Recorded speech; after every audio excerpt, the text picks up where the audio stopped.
The Dragon's Promise by Elizabeth Lim.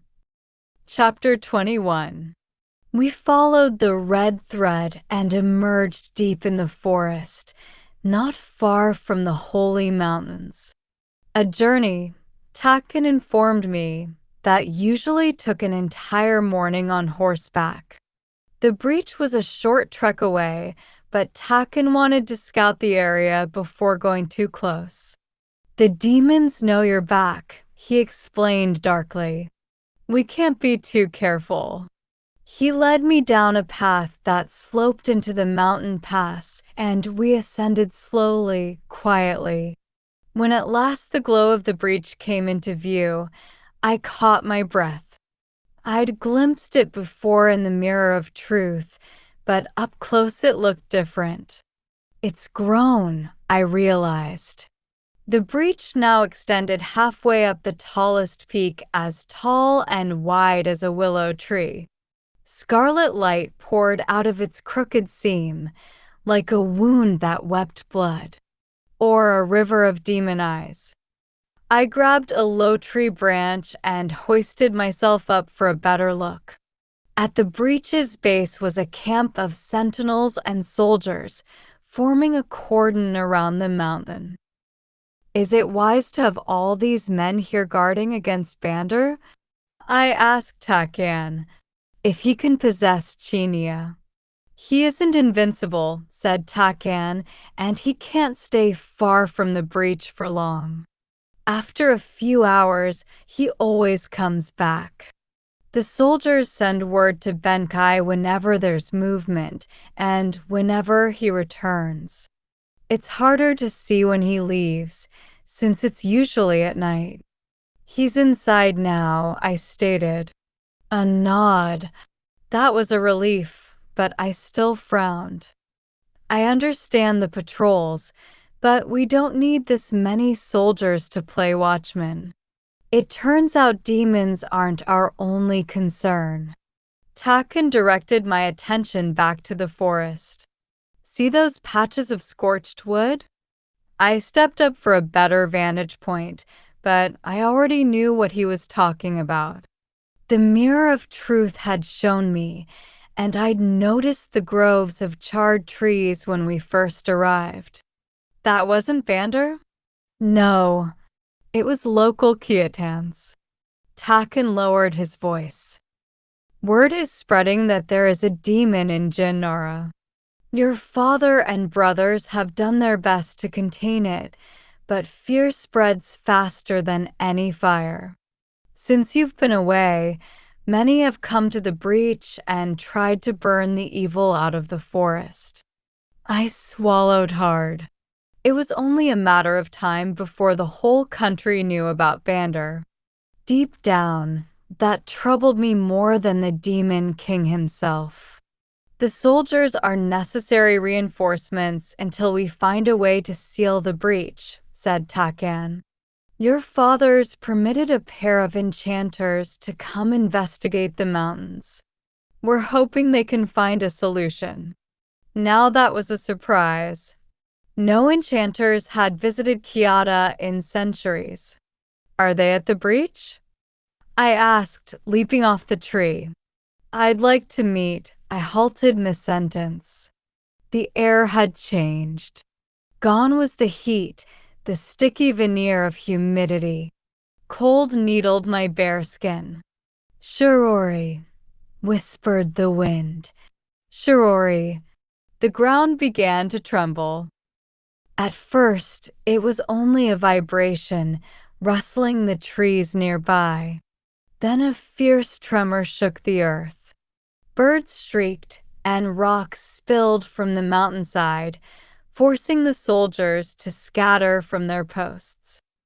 I bent my knees to catch my balance, and Kiki slipped back under Hasha's hat. In the distance, the breach flashed red.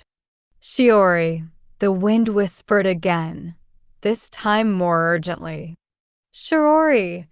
That was no wind. It was the demons. They knew I was here.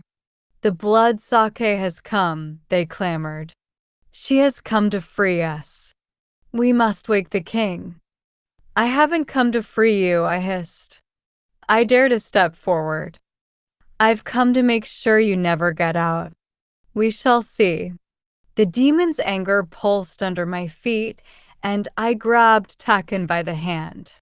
Together we stumbled back a step, then another, and another until the earth was still again and the cold dissipated. What was that? Taken asked.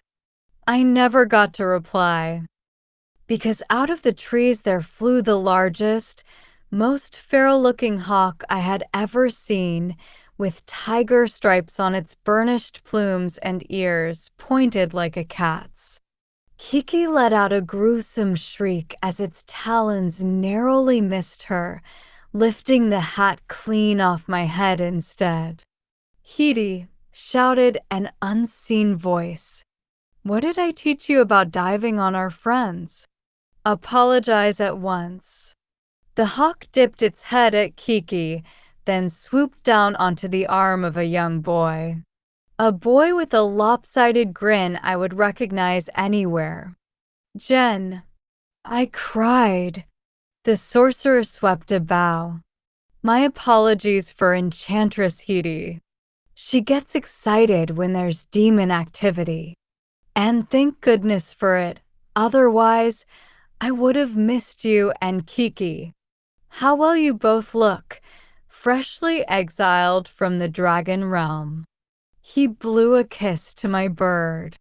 Especially you, Kiki. You can hear me. The paper bird exclaimed, instantly forgiving Jen for the hawk incident. I'd been wondering. I've always had an affinity for birds, Jen confessed. They're often smarter than humans. Kiki preened, and I sighed at how easily my paper bird was charmed. You look well, too, she said. It was true. Jen's cheeks bloomed with health, his curls were neatly combed, and he'd even donned Kiat-an robes. But for his blue eyes, he might have passed for one of us. Come, said Jen, let's chat a little farther from the breach. The demons have been testy all day. You all know each other, said Takan, more aware than ever he couldn't hear Kiki's side of the conversation. Know each other? Jen said. We shared a dungeon in AI Long. After all we've been through together, Shiori's practically my aunt. Aunt? I scoffed. You spent 20 years of your life as a statue. Just because you didn't age doesn't mean you're younger than I am. But I look younger, especially when you're wearing that. Jen scrutinized my clothes. You were far better dressed in AI Long, even when the dragons were trying to kill you. They're my brother's clothes, I replied, snatching my hat back from the hawk. It isn't easy sneaking out when you're a princess. I thought I looked convincing. Jen wrinkled his nose. Maybe to the soldiers, but not to me. He proved his point by gesturing at my satchel, casually hidden beneath my cloak. You still have the pearl. Are you sure it's wise carrying it around? Wiser than leaving it in my room unattended, I said crustily. My hands went to my hips. Didn't you say Kyoto was the last place you'd ever want to visit? It was, but you lied to me about your demon problem, Jen said. I came as soon as I could get an invitation. I had a hard time believing that my father and his ministers would take the counsel of this overconfident man-boy. My father invited you to Kyoto? He invited my teacher. Jen stroked the hawk on his shoulder. Enchantress Hidi. That's Enchantress Hidi? Jen laughed. No, the real Enchantress Hidi died about 200 years ago. But you Kiatans are so out of touch with magic, I picked the most famous name I could think of. He winked. A little deception never hurt anyone. A little deception could land you in the dungeon should the Emperor find out, said Takken sternly. We invited a great enchantress, not her novice apprentice. Jen flicked a glance at him. Yet all this time, you've kept my secret, Lord Takan. I think that would make you an accomplice. How do you two know each other? I asked. Your betrothed is the one who persuaded your father to give me a chance. Jen gave a sly smile. He's a smart boy. I see now why you turned down Saria's proposal. What do you mean, Saria's proposal? Said Takan. I shot Jen a displeased look. She didn't tell you? Jen grinned. It's quite the story. Takan was not grinning. I'd be curious to hear it. All of a sudden, I wished for one of AI Long's whirlpools to appear and swallow me up. It's like I told you, I stammered.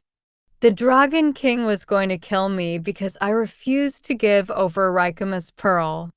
Saria convinced him to spare me, but there was only one way to do it. Marriage? Asked Takan. Nothing got past him. I gave a nervous nod. Dragons have a tradition of taking human companions. I had to pretend I was going to be his. Don't worry, Jen cut in before Takan could react. It was play acting on both their parts, though personally I would have taken the dragon up on his offer of immortality.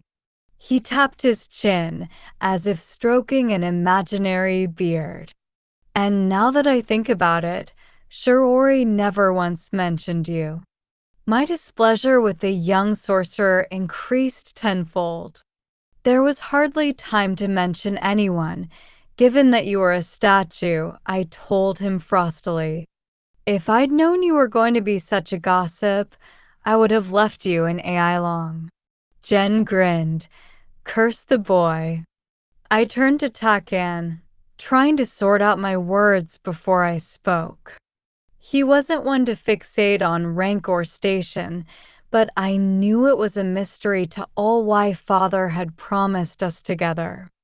I could imagine the palace gossip during the months he'd awaited my return. Why was the only princess of Kyoto betrothed to a lowly lord from the north, when she could have had her pick of all the eligible princes of Lorien, even a dragon prince? I did consider Saria's offer, I admitted quietly, but only because I thought Kyoto might be safer if I didn't come back. But every moment I was in AI Long, I missed home. I missed you. Taken's hand rose from his side, and he tousled the ends of my silver hair. I'm glad you changed your mind, he said softly. More glad than you can know. My stomach fluttered. So simple was his understanding. I'm glad too, Jen piped. Now that you're back, I'll finally get to visit the palace. Will you now? I glared at the boy. All of a sudden, I understand the wisdom of banning sorcerers from Kyoto. Jen's grin turned rueful. Kyoto's the only place in the world where we aren't welcome. Your father's bureaucrats won't let me stay in the nearest town, let alone the palace. He made a show of rubbing his neck. I've been camping here with the soldiers for weeks. I'm convinced my cot's filled with stones. It's so lumpy. Kiki bounced on my shoulder. You can get him a villa in the palace, can't you? The poor boy could use a good night's sleep after being turned to stone and all. I'll see what I can do, I relented, throwing my hands up. Don't look so cheered. General, it's not a promise. To be honest, I'd rather you stayed out here. Taken says Father's ministers are stirring up trouble, and Jen's hawk cut me off with a screech, the only warning before a large stone flew out of the trees and hit the young sorcerer squarely in the nose. Eyes bulging, he touched his nose and let out a groan. Then he crumpled to the ground, unconscious. Chapter 22. Jen, I screamed. Blood streaked down his face, vivid and garish, and his nose was an alarming shade of purple, almost certainly broken. I bent to stir him awake, but another rock came flying at my head. Sorceress! Dozens of men and women poured out from behind the trees, wielding knives and fishing spears. I pulled Jen to his feet and Takan threw him over his shoulder. We couldn't stay. As Takan and I scrambled for safety, the villagers followed, and the spears they threw landed with startling accuracy. Bane of Shuriman, I muttered. Here I was, worried about the demons. I pushed Takan ahead. Take Jen to the camp. Stubborn Takan didn't listen. He grabbed my hand, practically towing me. The villagers were closing in. Kiki hammered my cheeks with her wings. Do something. Like what? All I could do was run, praying the trees would continue to shield us until we reached the encampment by the breach. Another spear flew past, piercing a branch over me. I ducked just before it knocked Hasho's hat off my head. My hair tumbled loose. Get her, shouted a woman among the villagers. It's the demon princess. Takan was at my side in an instant, his sword raised. His Majesty's sentinels are on their way, he said to the villagers. It was the first lie I'd ever heard him tell.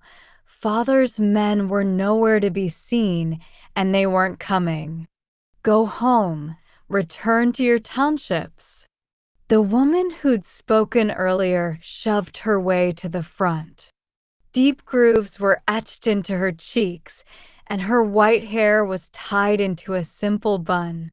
With her plain cotton robes and walking staff, she looked like a kindly grandmother. Yet there was something about the gray dirt smeared across her face that chilled me. Step aside, sentinel. You dishonor your vows to Kiata by defending the traitor Shiorianma. I see no quarrel, Takan replied. I swore to protect my country, my king, my princess. The princess is the blood sake. For the good of Kiata, she must die. The sorcerer too. She pointed her staff at Jen's unconscious form. Their magic is why the demons have awoken. It is unnatural. Forbidden by the gods. Only their deaths can seal the mountains once more. Her fervor roused the villagers, who crowded in closer. This old woman's no-village grandmother, Kiki observed warily. Do you think she could be a priestess of the holy mountains? I nodded grimly in agreement. She's not alone, I replied. From the mob, I picked out at least 3 fellow cultists, all with the same ashen paste on their cheeks. I fixed my attention on the villagers. Don't listen to her, I said, extending my palms in a gesture of peace. You have nothing to fear from me. Nothing to fear, the priestess cried, echoing my words with a sneer. Evil afflicts these mountains, which were sealed for 1,000 years, until she started meddling. Should Shiorianma release her demon army, they will kill our brothers and sisters, our mothers and fathers, our children.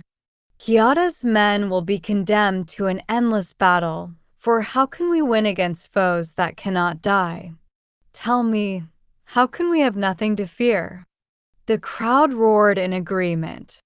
Bring her to me, the priestess shouted. Only her death can rid us of this evil. It was the command the villagers had been waiting for. They charged forward, rushing Takan to get to me. "Run, Shirori!" Takan shouted as he fended off attacks from every direction. He didn't wish to hurt the villagers, a sentiment that was not mutual. "Run!" I did the opposite of run. I plucked Hasho's daggers off my belt and slammed the hilts on someone's head. I was lunging for another attack when Kiki yanked my hair, narrowly saving me from an arrow tipped in fire. I didn't get to thank her. The priestesses were knocking new arrows into their bows, and my heart leapt in alarm as another volley sliced the air. "Stop them," I said, summoning my magic. The daggers in my hands flew up, inspirited, and deflected the incoming arrows. The priestesses calmly stepped forward and knocked their bows again. Their kind had tried to burn me alive once before, and I knew they wouldn't give up easily. They knew that using my magic would tire me, and that Taken alone couldn't defend us from so many. What were we going to do? The next wave of fiery arrows arched high, and just as I was bracing for the worst, the pearl inside my satchel began to hum and tremble. Louder it grew, the sound amplified by the sudden groan that emanated from the mountains. "Leave Shiore-Neme alone," rumbled the wind, carrying the demon's message across the forest. "She is ours." A tremor began in the mountains and reverberated all the way to where I stood. The trees swayed. One toppled in front of me, and as I staggered back, the villagers shrieked in terror. The arrows in the sky whined to a halt, spiraling down upon the priestesses. As they scrambled, I grabbed Taken by the hand. "Are you hurt?" The swiftness with which he lifted Jen over his shoulder answered my question. He took my arm, linking it with his. Then we fled. We ran until we were deep in the forest, far out of sight of the breach. Once we were certain no one had followed, we took refuge in a grove marked by 2 fallen pine trees. There was a small pool nearby, and Taken laid Jen beside the water, rinsing the boy's face of blood while I sank onto a tree stump. Of all the champions to swoop in and save us, it had been demons that had come to our aid. Only because they want the pleasure of killing me themselves, I thought. I felt like a fish in AI Long, saved from the sharks only to be slain by dragons. "Are you all right?" Taken asked. "You're shaking." I was. The priestesses and the villagers. They nearly killed Jen, and you. "And you," Taken said quietly. I was thankful my betrothed was not the type to gloat that I should have stayed in the palace. I would have. I dug my heels into the dirt. "They're right, I said at length. People are dying because of me. People are dying because of Bander. I'm the one who freed him," I replied. "It's my responsibility to find a way to seal him back in the mountains." "Or you could leave Kiata forever," Kiki suggested. "Radish Boy would go with you, I'm sure. He'd follow you anywhere in the world." My face warmed, even though Taken couldn't hear the paper bird. "I'd never ask that of Takan," I chided her. "And besides, if I'd wanted to hide, I would have stayed in AI Long." "Well, you can't do that anymore," quipped my bird. "I doubt you'd be welcomed back, maybe not even in 10 lifetimes. Kiki wasn't being helpful. "I still have the pearl," I said aloud, opening my satchel. Its power is what sealed the mountains in the first place. Maybe I could use it to trap Bander back inside. "Unlikely," said Jen weakly. He was waking now, groaning as he propped himself up in a sitting position. "Curse the sages, my nose is broken, isn't it? Hurts like demonifier. Stop crying like your bones are shattered," Kiki chided as she hopped onto Jen's shoulder. "It's only a fracture. Taken's already cleaned the worst of it." Jen reclined against the log, pinching his nose with a handkerchief to stanch the blood. He let out a loud sigh of relief. "It's just the bridge," he said, waving away Taken's offer of help. "Nothing a few nights of healing sleep won't fix." Wish I could say the same for that pearl. The wraith's pearl had emerged from my satchel, and it hovered shakily over my lap like a broken moon. "It's near its breaking point. Can't you see?" Jen pointed at the crack in its center. "That was barely a scratch the last time I saw it." "Shirori used it against the Dragon King," said Kiki. "Nearly killed them both." "Tragic," said Jen under his breath. "It won't have the strength to seal Bander in the mountains." "Not that you could have pulled it off anyway. He'd have dragged you inside to feed his demon brethren the moment you got close." He smirked. "Unless your loyal subjects killed you first." I grimaced. "Not everyone hates me." "Most do," said General. The boy didn't mince words. "Enchantress Hedi used to say humans are their own worst enemies." I'm beginning to understand what she meant. What did she mean? That humans are weak-minded, fickle fools. Take your priestesses of the holy mountains. For generations, they've been shunned as zealous heretics. But they're heroes of the people now that you've become the greater enemy. Fear unites the most disparate of foes, Takken murmured in agreement. I frowned. "Are you saying I should worry more about the villagers than the demons?" "Depends on the demon," replied Jen. "Most are dangerous but predictable. They're like wild beasts, only with magic. With the proper protections, magical protections, which don't exist in your country anymore, most harm can be prevented." "What about a demon like Bander?" I asked. "Bander belongs to a different class of demon," Jen replied darkly. "The most dangerous, most powerful class, able to steal one's soul with a touch, to slip into your mind and possess your thoughts, to ensorcel other demons into their command." Bander chose Kiata precisely because he knows your people are unprepared against magic. Now he leads an army of demons who have been lusting after freedom for 1,000 years. If he releases them, he will be an unstoppable force. "Then I'll make sure he doesn't," I said. My mind was spinning, cobbling together a plan out of the puzzle pieces Jen had presented. "I'll lure Bander out of Kiata." "Where would you take him?"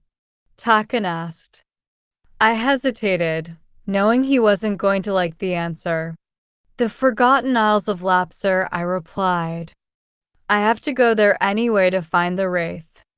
I was thinking that he's Lapser's guardian, and if we can't trap Bander on Kiata, maybe we can try Lapser. It's an island hardly anyone knows of, far away from every place else. We can trap him there with the Wraith's help." Takken's voice was tight. "You don't even know this Wraith, Shirori. He could be worse than Bander. Then we'll use his pearl as leverage. We'll make him help us." Takken looked only half convinced. "Jen, what do you think?" The young sorcerer had been quiet, and he poked at the dirt with a long, twisted branch before answering. "I think it's the craziest idea I've ever heard. But if you don't get killed first, it just might work." The branch suddenly snapped. "So long as you get Bander's amulet." His amulet? I repeated. All former enchanters, like Bander, have one. It's their weakness. You might even call it their heart. You can't lure him out of Kyoto without it. Why not? I asked. Because the amulet's the source of his power and the anchor for his physical body.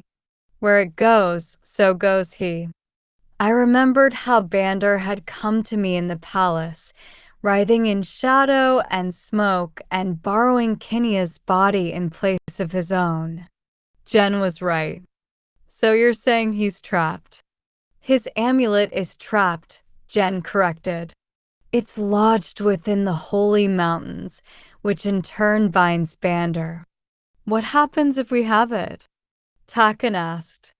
Would it allow us to control him? It'd help subdue him, said Jen carefully. To an extent. What you should be asking is how to extract the amulet. Taking it away from the mountains will come at a cost, one that isn't sustainable for long. He didn't elaborate. Eventually, you'll have to return it. Or bind him somewhere else, I said, going back to my original idea. Like Lapser. It would take enormous power to do that, said Jen, but perhaps the Wraith can with his pearl. We have our plan, then, I said, letting out a giddy breath. Or at least a start. Jen, I guess you do deserve a room in the palace. The boy shrugged. I know a thing or two about demons. A pause. It's a good idea, Shirori, but it's not without great risk. You have to know that the Forgotten Isles are rife with ghosts and demons. They thrive there.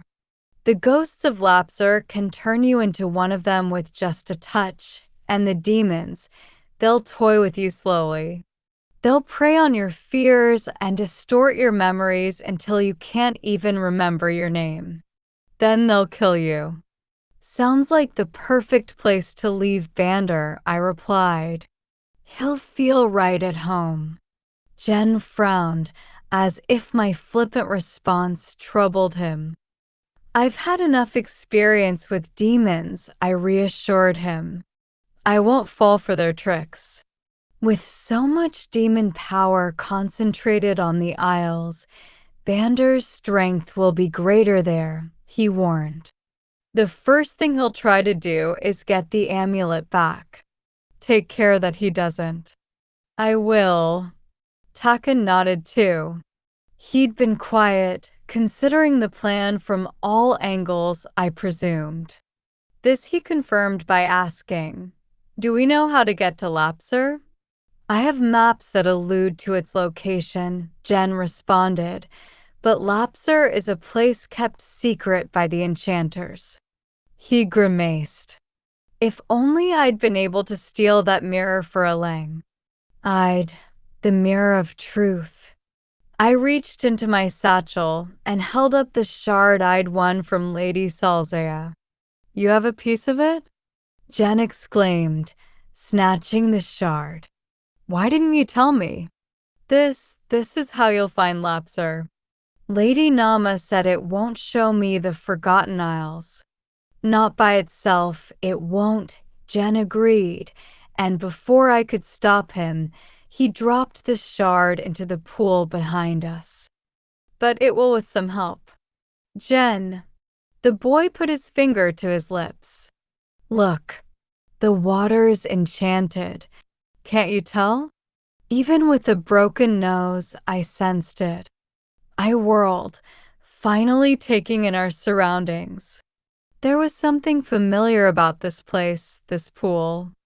My mind flashed back to the day Raikama had cast my brothers and me out of the palace. I'd followed her here. I didn't know it then, but she'd come to ask the waters if I was in danger. It's the tears of Emurien, I said, finally remembering. The waters reveal fate's possibilities. Something I wished I had known long ago. Maybe then I wouldn't have assumed Raikama was trying to kill me. Maybe she'd still be alive now. Emirian's magic should heighten the mirror's ability, said Jen. Go on, try it. As I drew closer to the pool, my own power manifested itself, pale filaments of silvery gold wisping from my fingertips. Strands of my soul, I murmured, fascinated. I saw them for the first time in AI long. Your magic is your own, replied Jen simply. It's always been there for you to see, but you probably weren't looking hard enough. I couldn't unsee it now. I trailed my fingers over the water, and the strands shone, as if beckoning me forward. Slowly, I pulled my trousers up to my knees and approached the tears of Emirian. The wraith's pearl followed in my shadow. Once I entered the water, the mirror shard bubbled to the surface. I reached into the pool to retrieve it, but as my fingers gripped its smooth edges, my reflection vanished. In its place was the wraith's pearl, and the waters darkened to match its black and gleaming surface. Then, in flashes, I saw the Forgotten Isles, shaped like long skeletal fingers scraping against the ocean. A tower where the blood of stars fell. A storm that ravaged the oceans. This was where I'd find Crommelin. The wraith. I started to pull away, but the tears of Emirian hadn't finished. The waters were still as black as the pearl and roiling. They gathered around me, throwing me forward into the pool and into the future. 6 cranes flew me over a sea of red, raging demon fire. We were headed for a dark tower silhouetted against a broken moon, and hundreds of paper birds trailed after us, wildly flapping as the flames singed their wings. There, on the ramparts, besieged by demons, was Takan. Blood stained his hair and face, and he was hovering in the air, suspended by invisible strings. Takan! I shouted. Vander loomed into view, his rube-scent eyes swathed in darkness. His smile curved like a scythe, and he said nothing, gave no warning. In one terrible stroke, he slashed Takan through the chest. And as if my own heart had been struck, I screamed. Chapter 23. The sound of my own scream jolted me back to the present, where I was still submerged in the pool. Water rushed into my mouth, burning down my throat with a raw, searing heat. I thrashed in desperate need of air. Shirori! Takan grabbed me by the arm and pulled me to the surface. Shirori, open your eyes. Kiki touched her wing to my cheek. Shirori? My paper bird tried slipping into my mind, but I wouldn't let her in. An invisible fortress walled my thoughts from her prying eyes. She's shutting me out, Kiki told Jen in distress. I can't read her thoughts. She's recovering from her vision, replied the sorcerer, plucking the mirror shard from the water. Give her a minute. I was still coughing and spitting as I rolled onto my side. Sunlight stung my eyes, the green blur of the forest slowly coming into focus. The pool was crystal clear, and I wondered whether I'd hallucinated its dark waters and the terrible future they had shown me. If only. Jen poked my shoulder. What did you see? My eyes found Takan and didn't leave him. I saw you die, I almost said, but the words withered in my throat. I couldn't tell him. I knew he'd say something obnoxiously reasonable, like that there was more than one way to divine a turtle shell, or that the waters were showing only one arrangement of fortune's leaves. He'd insist on coming. Then he'd die. Draw a map, I said, my tone subdued. I know where Lapser is. My own composure surprised me. Inside, my emotions were in turmoil. I didn't want to go to Lapser anymore. I wanted to abandon my promise and fling Cromelin's heart deep into the sea, never to be seen again. But the pearl inside my satchel weighed on me heavier than ever before. Its time was running out. Meanwhile, Takken had taken out his writing brush and prepared the inkstone. At his side, Jen was ripping pages from Takken's notebook and laying them across the flat surface of the tree stump. After Takken sketched a map of Lorien, I pointed to a spot in the lower left of the Tsuian Ocean. The Forgotten Isles are here. Here. A frown wrinkled Takken's brow as he marked the location. It's so close to Tambu. That cannot be a coincidence. Jen let out a low whistle. Impressive, Lord Takken. You do know your lore. The first demons were indeed born in Tambur. I suppressed a shiver. What the waters showed is only a possibility, I reminded myself. If Takken doesn't go to Lapser, he'll be safe from Bander. Takken and Jen were so preoccupied with their demon lore that neither noticed me shrink away, pulling my tunic tight around me. But Kiki noticed. That was rude, shutting me out. She admonished as she landed on my lap. Your soul is my soul, Shirori. You can lie to them, but not to me. What are you hiding? She dipped into my thoughts again, breaking past the walls I had clumsily constructed. With a gasp, she caught a glimpse of what the waters had shown me, my brothers as cranes once more, flying me through storms and seas to Lapser.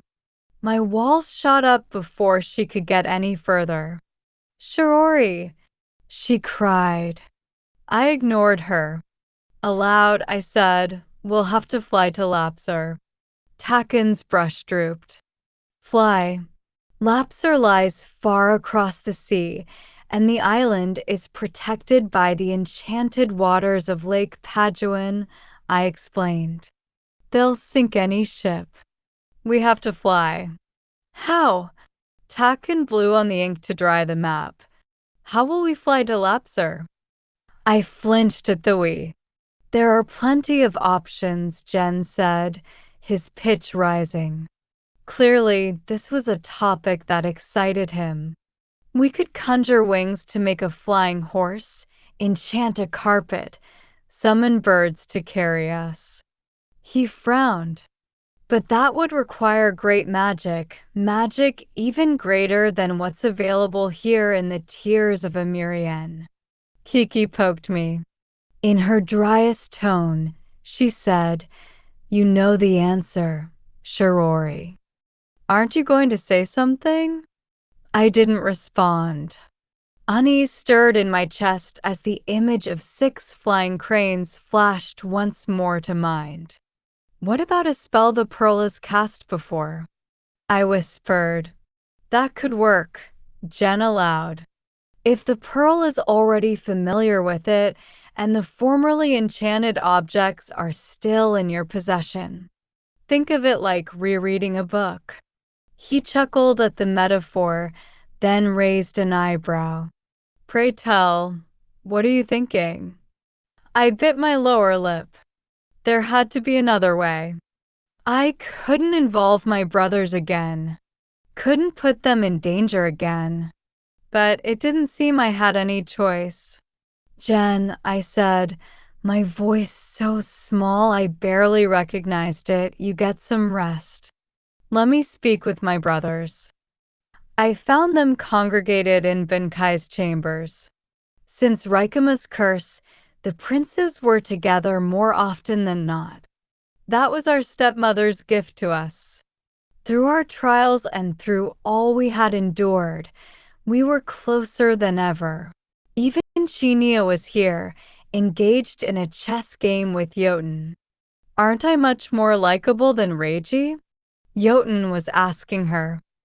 I think the Koggen's daughter would have liked me the best.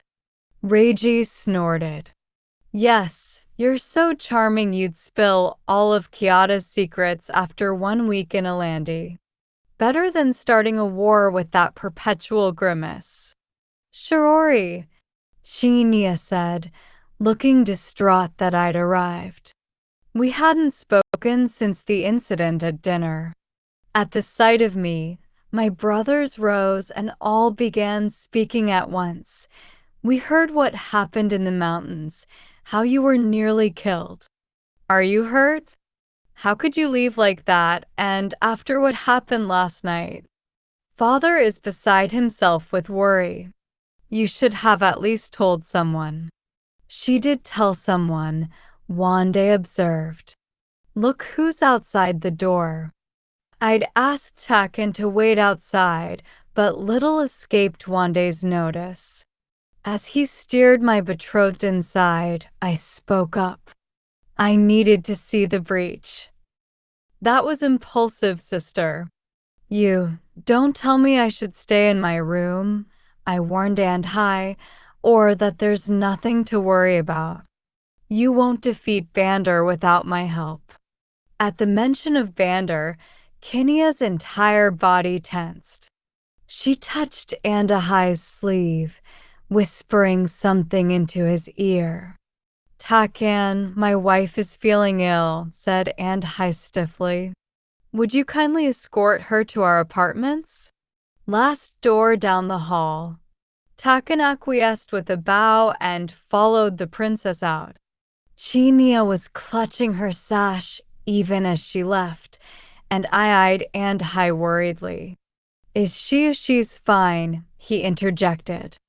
Nothing to worry yourself over. Did you learn anything at the breach, or was the visit for naught? I glowered at him, but I did have news to share. I think I've found a way to defeat Bander, and I need your help. You have it, said Benkai without hesitation. My other brothers nodded in agreement. What can we do? I swallowed hard. If only it were that simple. I need to go to Lapsir, I said. It's an island west of Tambu, forgotten by all but enchanters and demons. There is a half-dragon there imprisoned as guardian of the city. He is the true owner of Raikuma's pearl. Andahai frowned. What does this have to do with Bander? I still have the pearl, I finally admitted. I'm going to return it to the guardian and free him from Lapsir. I paused, then trapped Bander into taking his place. Now I had their attention. A clever idea, sister, said Wande, but how will you do it? Jotun agreed. Bander isn't exactly someone you can lure onto a ship. Ships won't take me where I need to go, I said evasively. I lowered my lashes, staring at my feet and wishing I'd never looked into the tears of a Miriam. I need to fly. Fly, repeated Reiji. Stop uttering nonsense, Shirori, Andahai chided, not understanding. You said you needed help. Benkai will lend us his swiftest ship. She knows exactly what she's saying, said Hasho, his dark eyes fixed on me. We'd always been close, and he could read what was behind my distress. The answer is yes, Shirori. Do it. Turn us into cranes again. Curse Hasho. My head jerked up, same as my brother's, and a feeling of dreadful inevitability churned in my gut. I knew it was the only way, and yet I couldn't bear putting my brothers through such a curse again. No, wherever it is you need to go, we'll take you, he said firmly. Won't we, brothers? One by one, my brothers nodded. Even Andahai, though he was last. But to turn you into cranes again. I inhaled. I looked up at them, voicing what worried me most. What if I can't turn you all back? Hasho smiled wanly. Life as a crane wouldn't be the worst fate. I've missed being able to talk to the birds. I quite enjoyed the flying, added Jotun. Not the eating of worms and mice, though. Raikama wouldn't have given you the pearl if she didn't believe in you, Benkai told me. We have faith in you too. Now stop chewing on your lip. Let us help you. I glanced at my eldest brother, who gave a grim nod. We're taking you, and I confirmed, a week of worms and all. Only answer me this. How do we bring Vander? You have thought that out, haven't you? We'll need his amulet in order to coax him out of Kyoto, I replied. Jen says it's inside the holy mountains. You're listening to the boy sorcerer now, said Reiji. How old is he, 12? 13, I corrected. He knows more about demons than any of us. He can help. A hint of skepticism clouded Andahai's expression, but he nodded. If you trust him, then so will we, he said. Tomorrow, Benkai will have his men investigate. Hasho and I will go too. Reiji will deal with the Alandans, and Jotun and Wande will devise a way to carry Shirori and Takan to Lapsir. I suppressed a flinch at the mention of Takan. I hadn't exactly invited him. When will you leave for the breach? I asked. Jen is still there, and I can you. Benkai laughed. You're not coming, sister? Or have you forgotten that your betrothal ceremony is in 2 days? You'll have much to prepare tomorrow. Unless you plan on missing it for a second time. 9 hells of Shirima and I had forgotten about my betrothal ceremony. I bit down on my lip again. Maybe I could ask father to postpone it. And break Takan's heart? Jotun teased. He's been waiting months for you. He'd probably have waited for years if he had to. He could wait a little longer, I said weakly. Distract father and the council, maybe. Until we get back. Andhai frowned. Isn't he coming to Lapsir? You aren't having second thoughts about him, are you? My cheeks heated. It isn't that. It's just, Takan can't come. The 6 of you can't carry us both anyway. I'm sure the twins will come up with something sturdy enough for 2, said Hasho Riley. We're not putting you on a blanket again, you know. I shot him a dirty look. Usually I could count on Hasho to be on my side, but during my months away, my brothers and Takan had formed a lasting friendship. They wouldn't take my side against him. Kiki wasn't helping either. I can recruit other birds for assistance, she offered, if it's Takan's weight you're worried about. That isn't it, I said. Then? Kiki and my brothers asked at once. I leapt from my chair in frustration. He can't come with us, I repeated vehemently. The tears of Amurien showed me the future. If Takan comes, Vander will kill him. It took a beat before my brothers reacted. Benkai, the second eldest and gentlest brother, at least toward me, came first to my side. So that's why you're upset, he said. It all makes sense now. Let me guess, you haven't told him.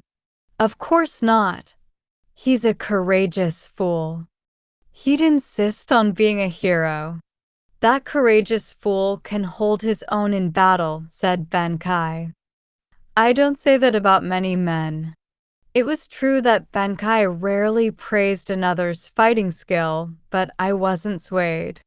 Vander isn't like the other demons. Don't begin your life together with a lie, said Hasho quietly. Tell him what you saw. Whether or not he comes should be his decision. Hasho's right, said Andahai. Tell him the truth, Shirori. You're one to talk, I countered. You sent him away with Chinia. My wife has no place in this conversation, Andahai said. She's in a delicate state. A delicate state? What's wrong with her? Nothing, said my eldest brother too sharply. My wife's well-being is a private affair. Taken's involvement concerns all of us. I started to argue, but Wande cut into the conversation. You love Takan, he said matter-of-factly, like he'd just informed me that all of us were breathing air. We can't always protect those we love by shutting them out. That was Raikama's mistake. His words stung me into silence. I was used to my quietest brother appealing to logic and reason, not to my heart. It took me aback, and my shoulders sank in defeat. I'll tell him, I said weakly. It wasn't a lie. Yet the words lodged in my throat like 3 sharp thorns, stuck until the truth set them free. Chapter 24. As promised, I sent for Jen the next day, braving father's displeasure at me for sneaking out to make the case that the young sorcerer had saved me from the ambush in the mountains.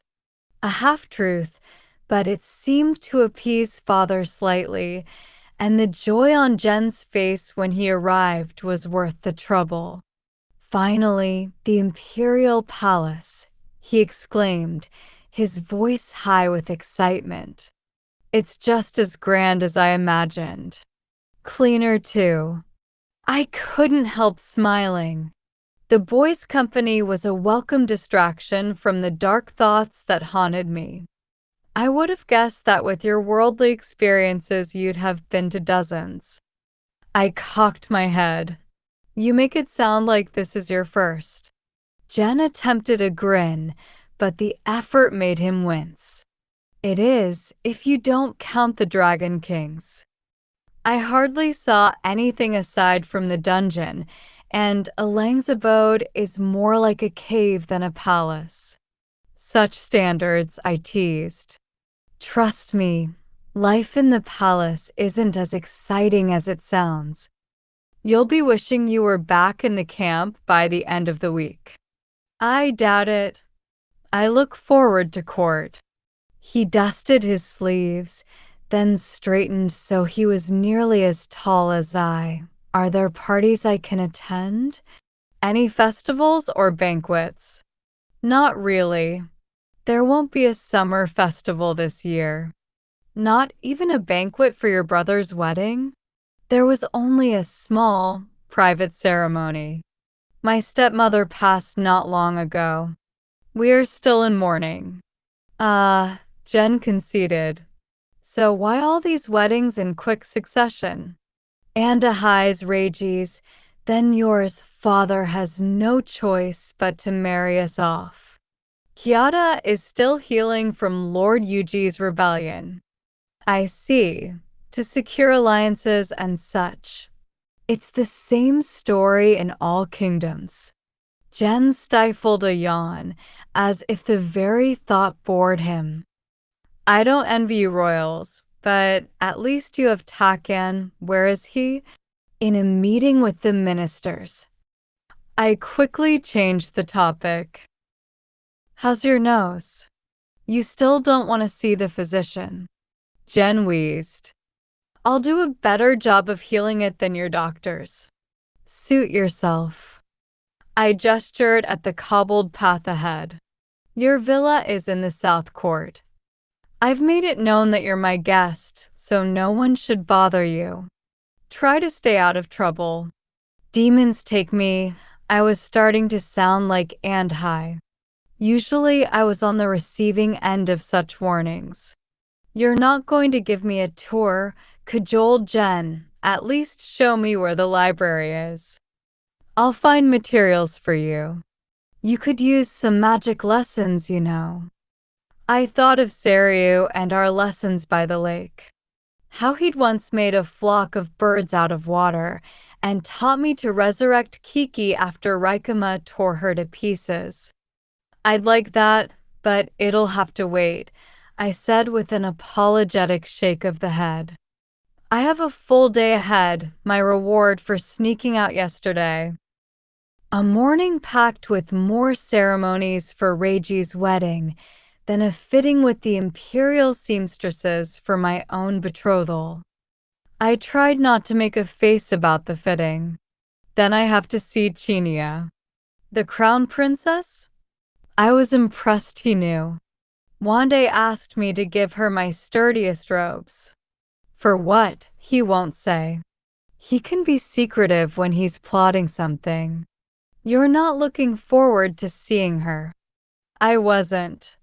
I'd seen Andahai's wife with my brothers and at morning prayers, but since my first night home, when I'd nearly stabbed her with my eating sticks, I'd been avoiding her, and I sensed the effort was mutual. She's in a delicate state, Andahai had said.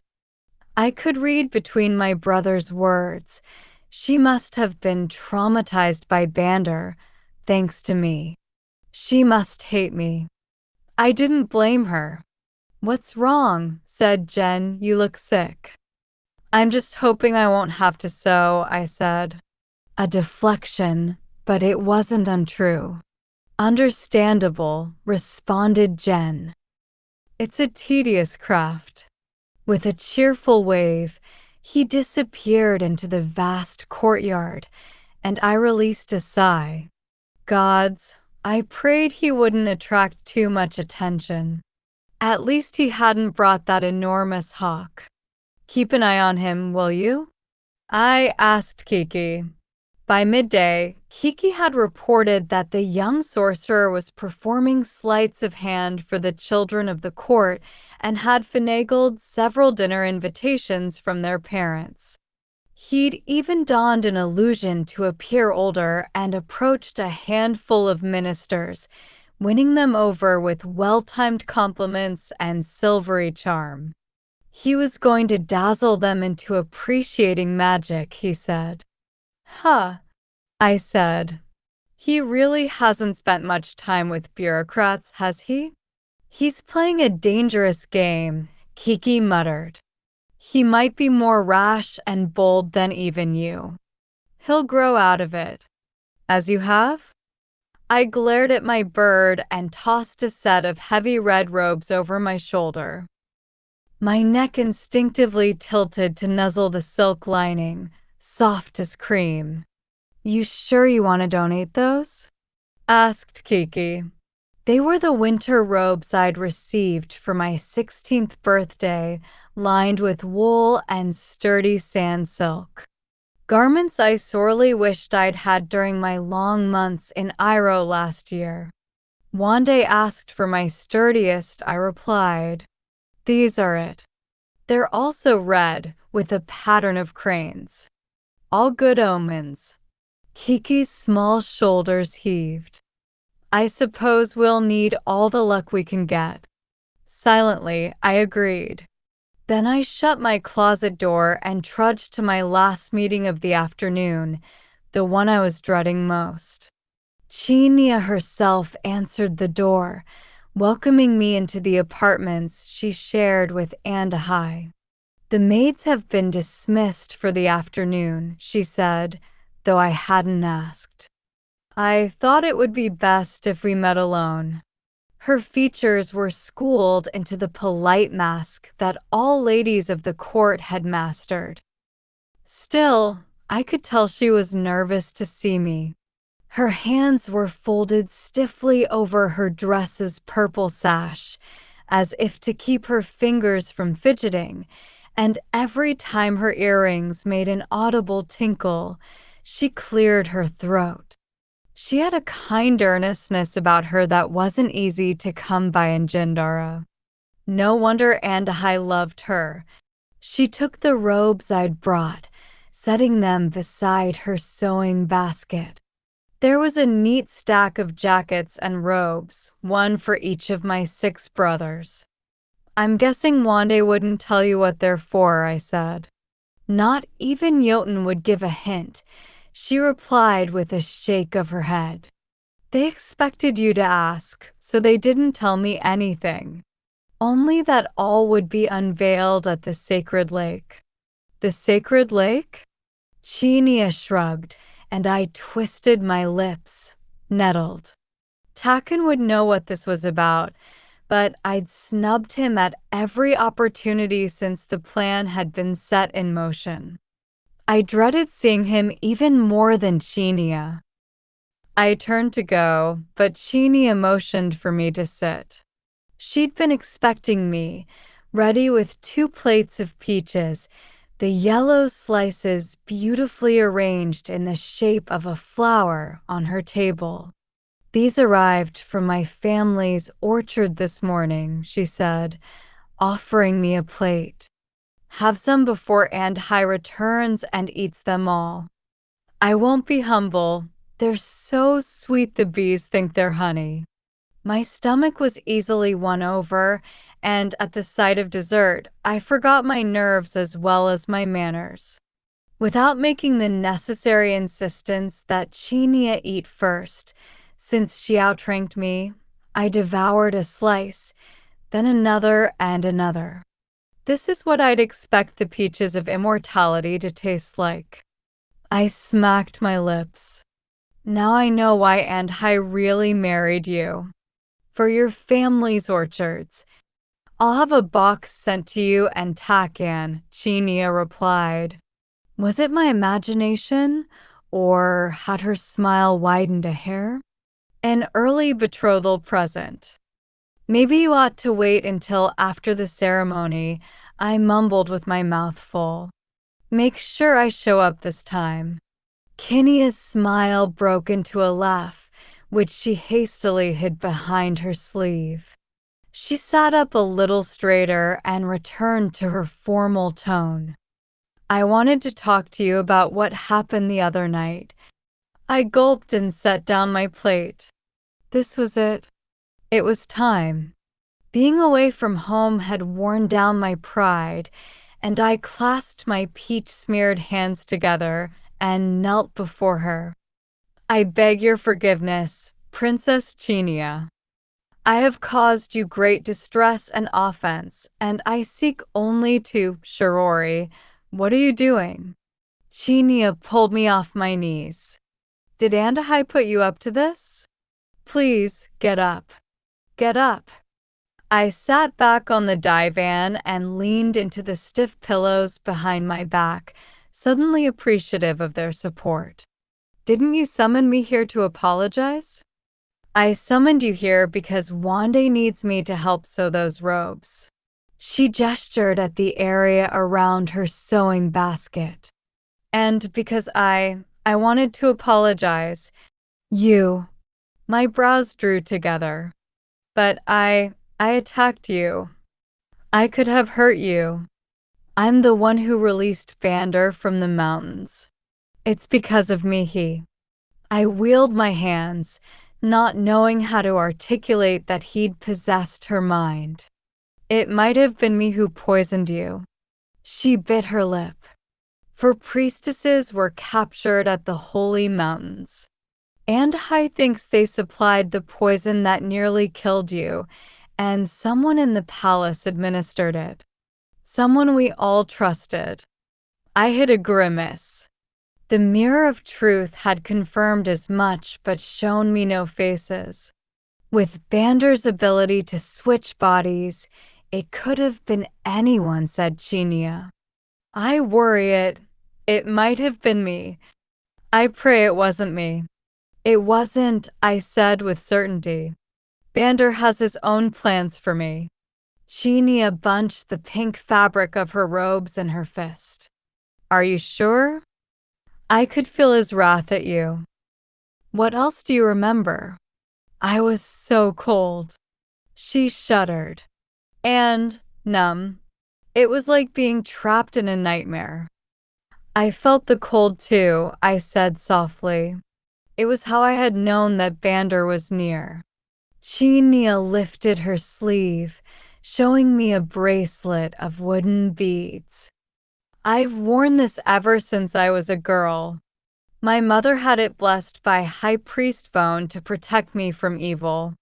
Many in the palace have been wearing such trinkets to ward against demons. But they don't help, do they? Not against Bander. I thought not. Chinia unclasped the bracelet, beads rattling as she did so. I grew up so superstitious I would count my steps to make sure I never took 4 at a time. I wouldn't even eat 4 slices of peaches or wear white flowers in my hair, lest I invite misfortune to my family's door. Yet I never believed in magic, not in dragons or sorcery, certainly not in demons. She rolled her sleeve back down. But then you and the princes disappeared for months.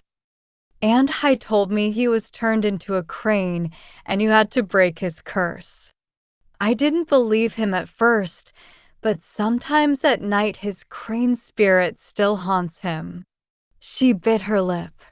In the old legends, they say that once you've been touched by magic, it never fully leaves you. I fell quiet. Saria had told me nearly the same about Kiata, that the gods couldn't erase every trace of magic from the land. That my very existence proved it.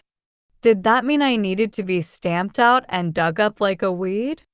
Or was I a seed, a sign that it was time for magic to return? I twisted my hands. Magic or no magic? Which was better for Kiata? It was a problem I didn't know how to solve, so I pushed it aside for the moment. And I told you about the curse? He told me everything, she replied.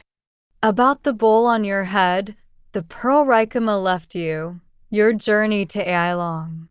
But ever since that awful dinner, he's been withdrawn. I know he's trying to protect me, especially since. Her voice drifted, her hands touching her belly. Suddenly I understood, and I clapped my hand over my mouth. Emurian strands. That's wonderful news.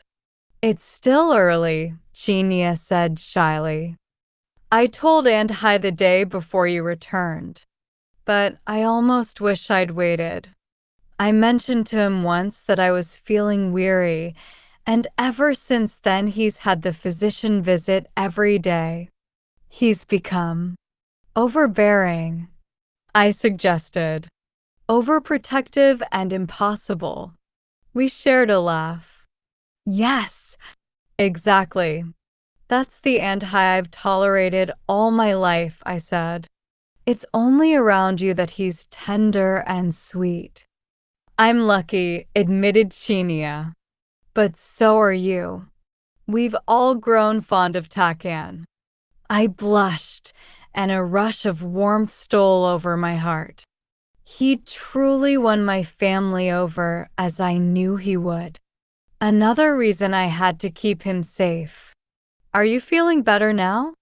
I asked Chinia. Food helps with the nausea.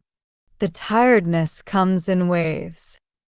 Food has a magical way of making me feel better too, I replied. I swear anything sweet has magic powers. As we both bit into our peach slices at the same time, we exchanged shy grins. There was no way to explain why, but it felt as if we'd been friends for years. Friends who made weekly jaunts into Jindara to window shop and gossiped over breakfasts of fried crullers and congee. If Andhai ever gets boorish about answering your questions, ask me, I offered. I'll tell you what I can. Chinia scooted to the edge of her chair, accepting the invitation into my inner circle with a grateful nod. I leaned forward too. I knew what she wanted to ask. I think we've come up with a way to defeat Bander, I divulged. I couldn't share too much in case it compromised her, but I wanted her permission. I will need Andahai's help. The 7 of us will have to go away again. Soon. Chinia looked thoughtful. All I ask is that you bring Andahai back alive, she said. That's a command, sister. She'd never called me sister before, and I smiled, warmed by our new friendship. I will. I was in good spirits when I exited her chambers, but that mood quickly vanished. There, at the end of the hallway, stood Takan. Chapter 25. I fled, putting as much distance as I could between myself and Takan until I was nearly at the sacred temple. Ironically, this was where Takan and I were supposed to have our ceremony tomorrow. He wouldn't think to look for me in this part of the palace. I slipped off my jacket, a brightly embroidered eyesore that was sure to draw attention, and stuffed it under a begonia bush.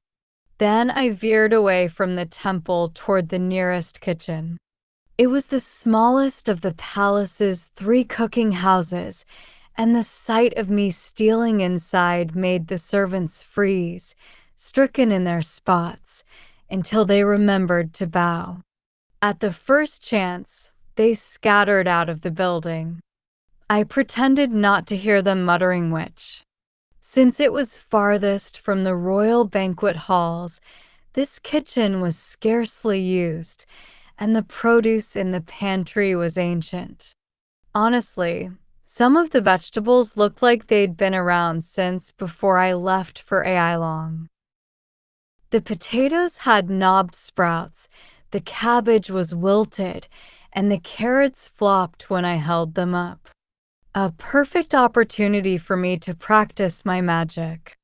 Revive yourselves, I told the carrots. They grew fatter, and their color, bleached white by age, brightened into purple and orange. Silver gold strings of magic wove my spell in place, and I turned next to the radishes and potatoes and cabbage to inspirit them too. By the time I finished, the water was boiling. I'd made fish soup so many times I could do all the steps without thinking.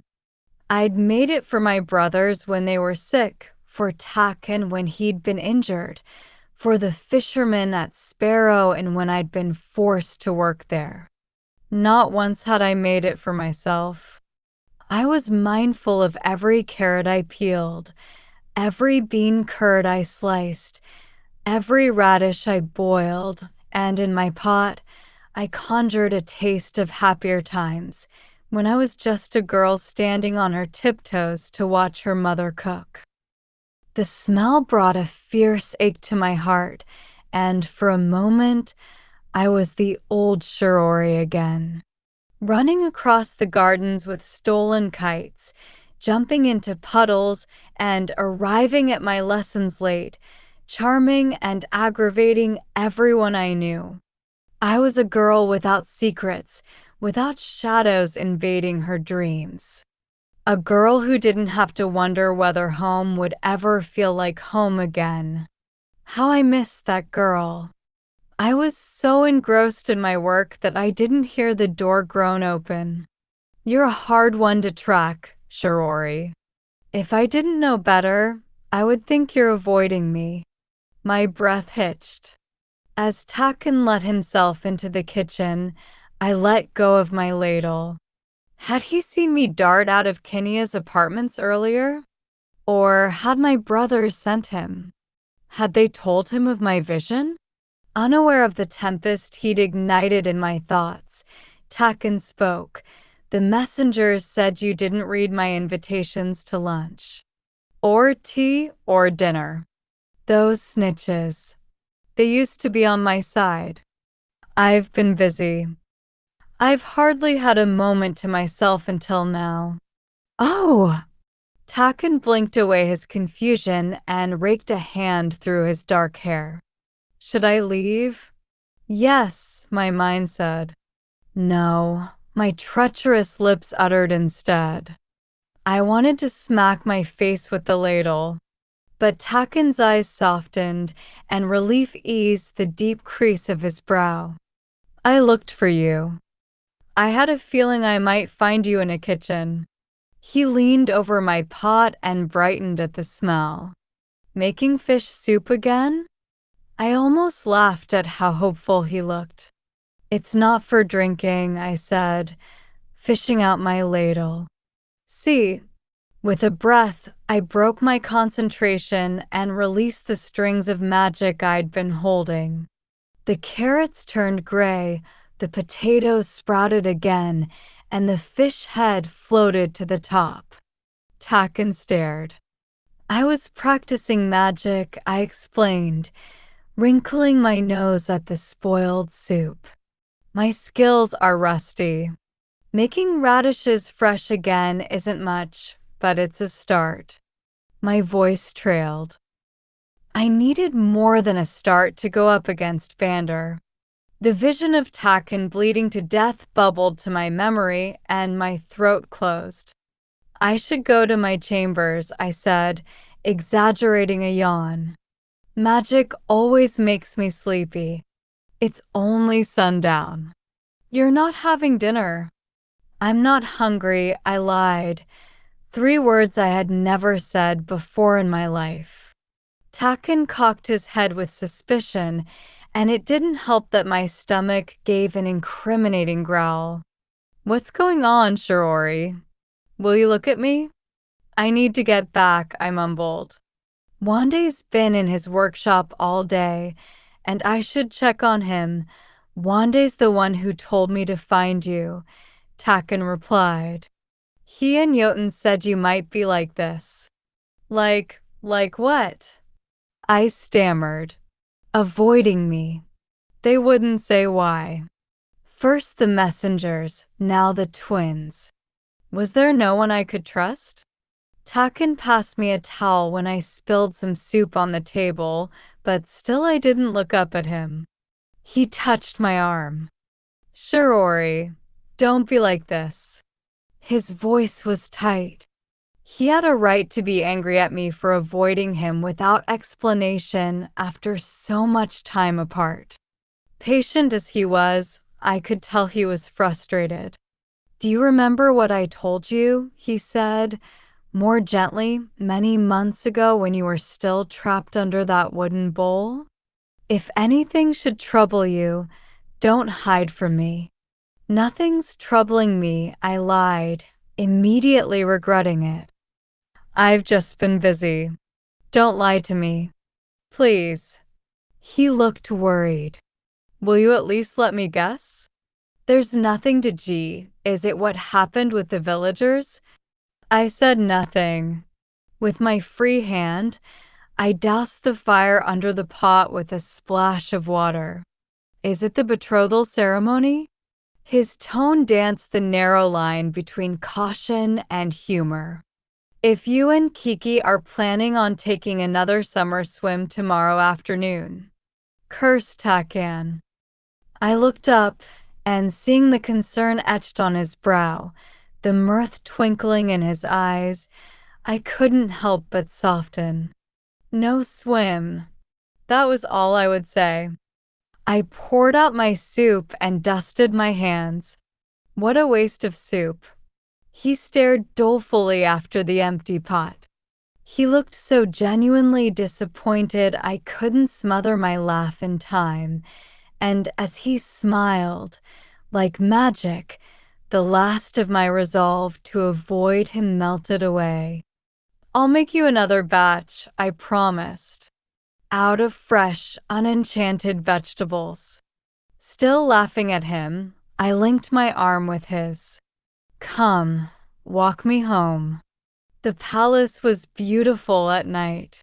Lanterns bobbed from the eaves, and fireflies flickered over the garden ponds. Takan and I walked side by side, our steps falling into a natural rhythm. It would have been a perfect evening if not for the secrets I held. I sensed Takan was holding something back as well. He wasn't naturally chatty, but usually our silence was comfortable, easy. Not tonight. Takan. I knelt. What's on your mind? The meeting with the ministers this morning, Takan confessed. It didn't go so well. I think we should leave for Lapser sooner than we planned. You're not safe here. I almost laughed. Hawar and his nest of bureaucrats were the least of my troubles. Don't tell me you're concerned about the hornets, I said with a dismissive chuckle. What a worrywart you are. Father would have them flayed for scowling at me. That might be, but I wouldn't discount their influence, Shirori. Hawar's especially. After what happened in the mountains, your father's promised that you won't leave the palace again. That was news, and I rolled my eyes. Did he now?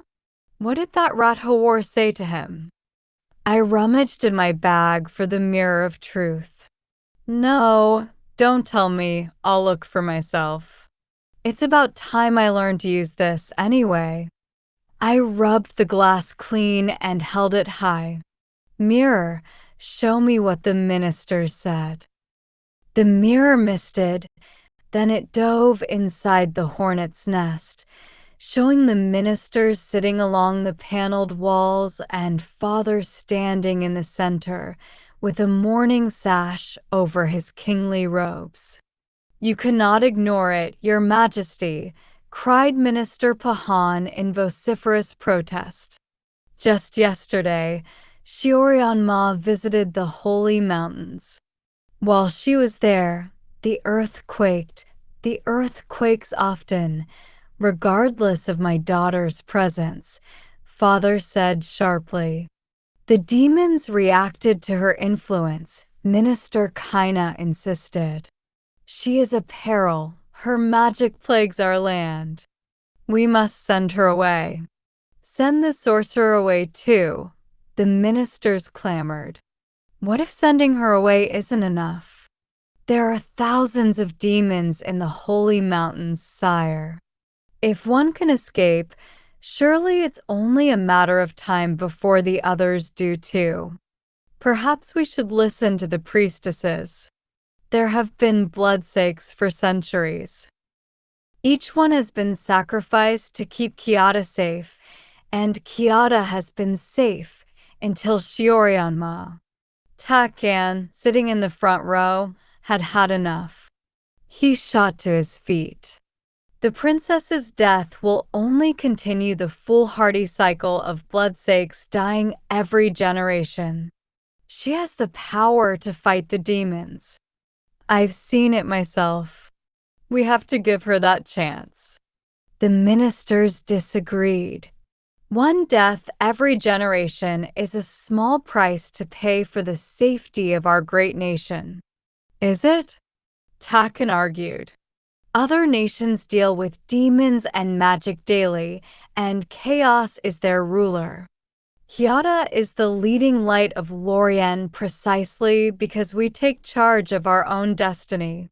But what would you know, Lord Takan? You've hardly spent any time in Kiata's heartland. You are quick to call others barbarians, said Takan coldly. But look at yourselves. Ready to spill innocent blood without considering other options. Huffs and sniffs ensued. Takan was ignored as the ministers turned their attention back to the emperor. Your Majesty, listen to reason. Give your daughter to the priestesses before it's too. That is enough. Father strove to sound calm, but an undercurrent of anger pulsed through his words. I will not collaborate with those cultists. The next person who suggests it shall wake tomorrow in Lord Shuriman's realm. The ministers went silent. Nor will Shiorian-ma become a weapon against the demons, said the emperor, rounding on Takan. Even if she wants to. Chief Minister Hawar had kept his silence until now. When the room went still, he spoke. Then we should keep the princess confined to the palace, Your Majesty. at least until we have a chance to fully question the captured priestesses and execute them for their betrayal. I am happy to join the Imperial commander in the interrogation once Her Highness's betrothal ceremony is completed, of course. This would be for her safety.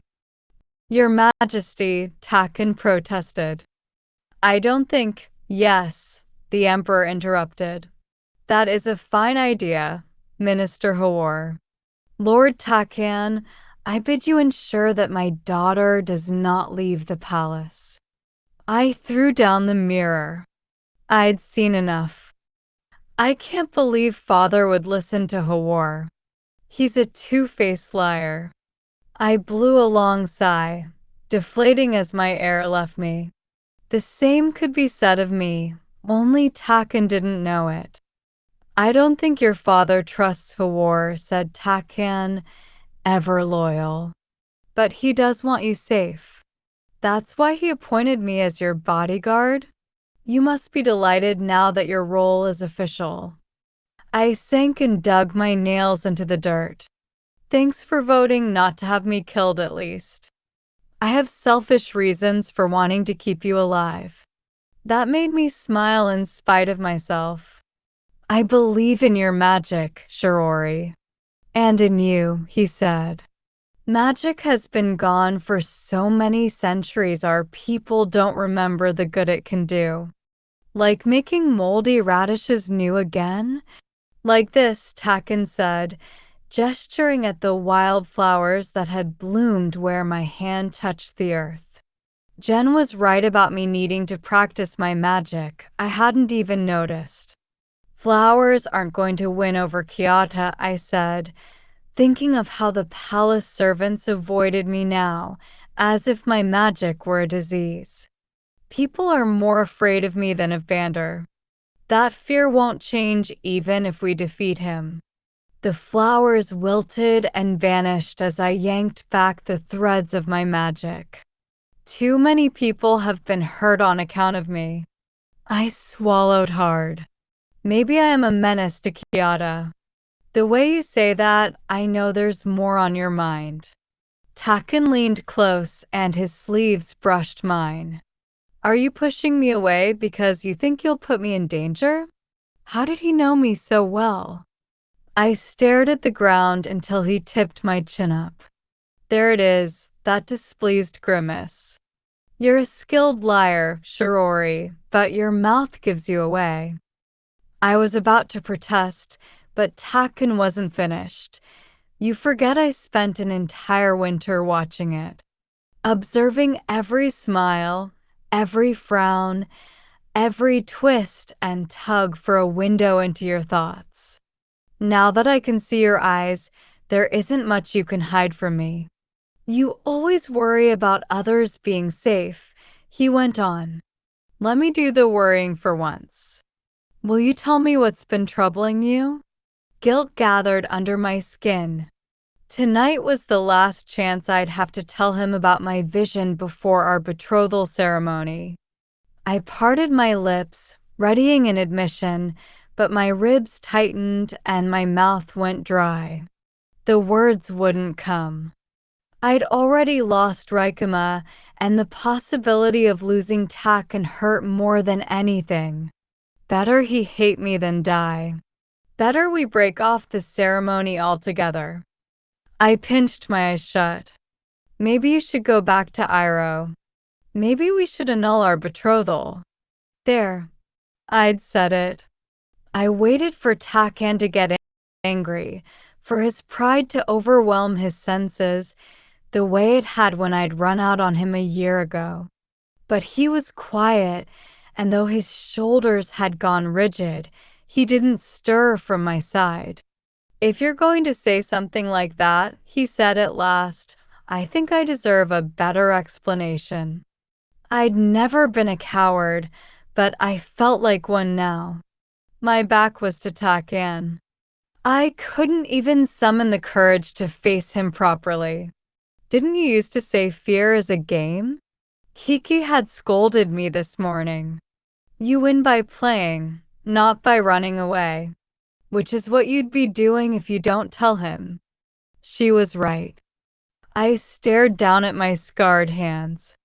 I saw you die, I admitted at last, in my smallest voice.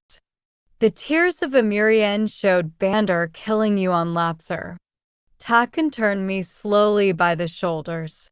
That's why you want to break the betrothal. That's why you want me to leave. Yes. A pause. Will you? No, Takan said, as though he couldn't believe I'd ask such a thing. You have to leave, I said. Bandar knows you're my weakness. He'll kill you.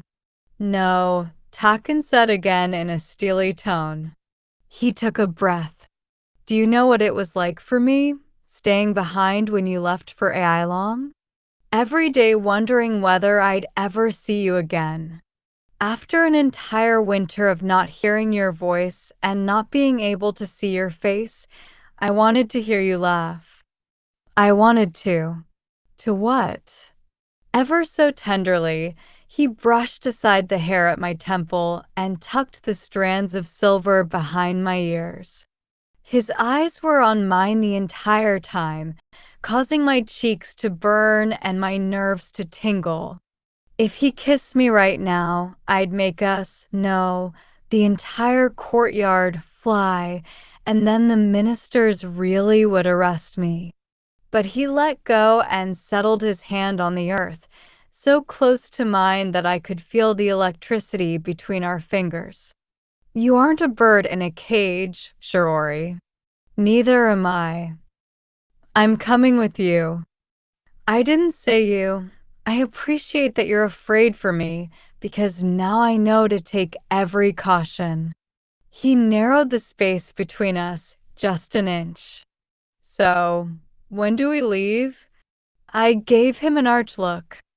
I still didn't say you could come. You'd be too heavy for my brothers to carry anyway. You could turn me into a crane. Absolutely not. I gawked at him. You don't know what you're asking. I do. You'll have to tie me up if you want me to stay in Jindara. I'll not stand by and watch you put yourself in danger, Shirori. Not ever again. Whether I am your husband, your betrothed, or simply your friend. You're impossible, I said, harumphing. Fine. If you want to come, I won't stop you. But I'm not turning you into a crane. Very well, Takan conceded. He'd won, and he was trying hard not to smile. You aren't to be recklessly brave, I went on. If you get yourself killed, I'll never forgive you. Do you understand? Does the same rule apply to you? I huffed. I'm naturally reckless. And I'm naturally brave. Takan, I promise, he said, serious now. But it's rather selfish, don't you think, to make me swear when you will not? I need you too, Shirori. I need you. A sea of heat came over me, scorching away any retort I might have mustered. Gods, he was going to be the doom of me. All right, I promise. Good, said Takan. He pulled from his cloak a small package that fit neatly in his palm. There's another reason I wanted to see you today. A gift? It was wrapped in peony print cloth and tied with a gold cord I recognized from one of Jindara's most famous shops. You bought this for me? I asked. No. No. He cleared his throat as I stared at him curiously. Was he nervous? The wrappings from Chinia. I didn't have any of my own. I was growing more mystified by the second. Chinia had helped? What is it? Open it. Typically, I would have ripped through the cloth, but I lifted each fold as gingerly as if it were a butterfly's wing. Inside was a simple comb, exquisitely carved and polished. I raised it to my nose, inhaling the scent of pine. The woods from Iro. How'd you know? I smiled coyly. It smells like you. Usually, Takken was good at hiding his feelings, but I caught the faint flush creeping up his neck, peeking out of his high collar. Turn it over. Painted on the other side of the comb was a rabbit holding a red-stringed kite etched with flying cranes. The very kite Takan and I had almost made together when we were children. In legend, Takan spoke. Emurinia's suitors brought her jewels and gold, riches from all across Lorien. But the hunter gave her a simple comb to put up her hair so he could see her eyes and light them with joy. My face warmed. I hadn't thought of how that part of Emurinia's story was like my own. For an entire winter, Takken couldn't see my face, and he'd tried valiantly to lift my spirits, even when he didn't know who I was. Now, months later, to give me a comb, as the hunter had, was a promise of devotion, of love. I could hardly breathe as Takken took the comb and tenderly set it in my hair. I know it's been years, he said, the tempo of his words accelerating a nervous notch, and you never had any say when we were children, but I wanted to ask you now, before we stop rambling, Takan, I blurted. Are you asking if I'll marry you? I'd rendered him speechless, at least for a second. He recovered admirably, and I wanted to kick myself for being an impulsive fool. But fool or not, I was still curious. I was going to ask more formally, he said slowly, if you'd be betrothed to me. He flashed a wry grin. I suppose, in the end, the meaning is the same. It took all my control to keep my voice level and even. In legend, the hunter gave Emurinia a comb to try and win her heart. My hands were shaking as I spoke. But mine's already been won. So the answer is yes, Takan. I looked at him, trying to hold in the joy that was exploding inside me. Then I flew into his arms, all of me beaming with happiness. Yes! He rose and hoisted me up with both arms, holding me close so our noses touched, and his breath tickled my lips. Are you finally going to kiss me? I murmured cheekily. Takken touched my chin, and I half closed my eyes, ready for him to lean in and take my breath away. Only he chuckled softly. You'll find out tomorrow, he replied, with equal cheekiness. On my nose he burned a kiss into my skin, then set me down. Incentive to actually show up this time. Incentive it was. I didn't take Takan for the sly and brazen sort, but he must have learned a lesson from me. I liked it. I'll be there. Chapter 26. At last, it was the morning of my betrothal ceremony. I was already awake when my maids arrived to dress me, and I was in my brightest mood. Without complaint, I sat on a cushioned stool, patiently allowing them to swaddle me in a dozen layers of silk and brush my hair until it shone. Please wrap this in my hair, I said, passing them the red thread I had taken from Raikuma's sewing chest. If she couldn't be here today, I would still honor her. Dressing me took all morning. I had many shortcomings, and though vanity had never been one of them, I had been self-conscious lately about the lock of white curling over my temples. My maids tried desperately to dye it black, even powdering it with charcoal and trying to paint it with lacquer, but nothing would take. I tilted my head toward the mirror and stared at my hair. In an odd way, it suited me. Let's leave it, I said finally. But, Your Highness, I have nothing to hide, I wanted to say. Everyone already knew I was a sorceress, but I wisely held my tongue and instead handed them Taken's comb. Let it be. The maids bowed in silent acquiescence. In the end, they pinned the lock back and hid it behind my headdress. I smiled, wondering whether Taken would notice his comb behind all the feathers. My face was painted a ritual white, my lips and cheeks stained rouge, and my lashes coated with kohl. Strings of rubies, opals, and emeralds dangled from my hair, and discs of jade tinkled at my ears and wrists. Then came the final garments, the ceremonial coat and gown. 1 year ago, I had worn these very robes, the same embroidered jacket, the same laborious skirt with a train that swept the ground behind my heels, the same gold-trimmed collar and cuffs. Yet the robes didn't feel as heavy as they had before. Perhaps because I was stronger now, or perhaps because I was actually eager for the ceremony. You look beautiful, Shiorian-ma, my maids gushed once I was dressed. A true princess. A smile tugged at my lips, and as I gave a nod of thanks, Kiki flittered out of her hiding spot behind a vase. They're lying, she said, perching on my shoulder to survey my appearance. Your face is whiter than an eggshell, and you look more like a heap of laundry than a bride.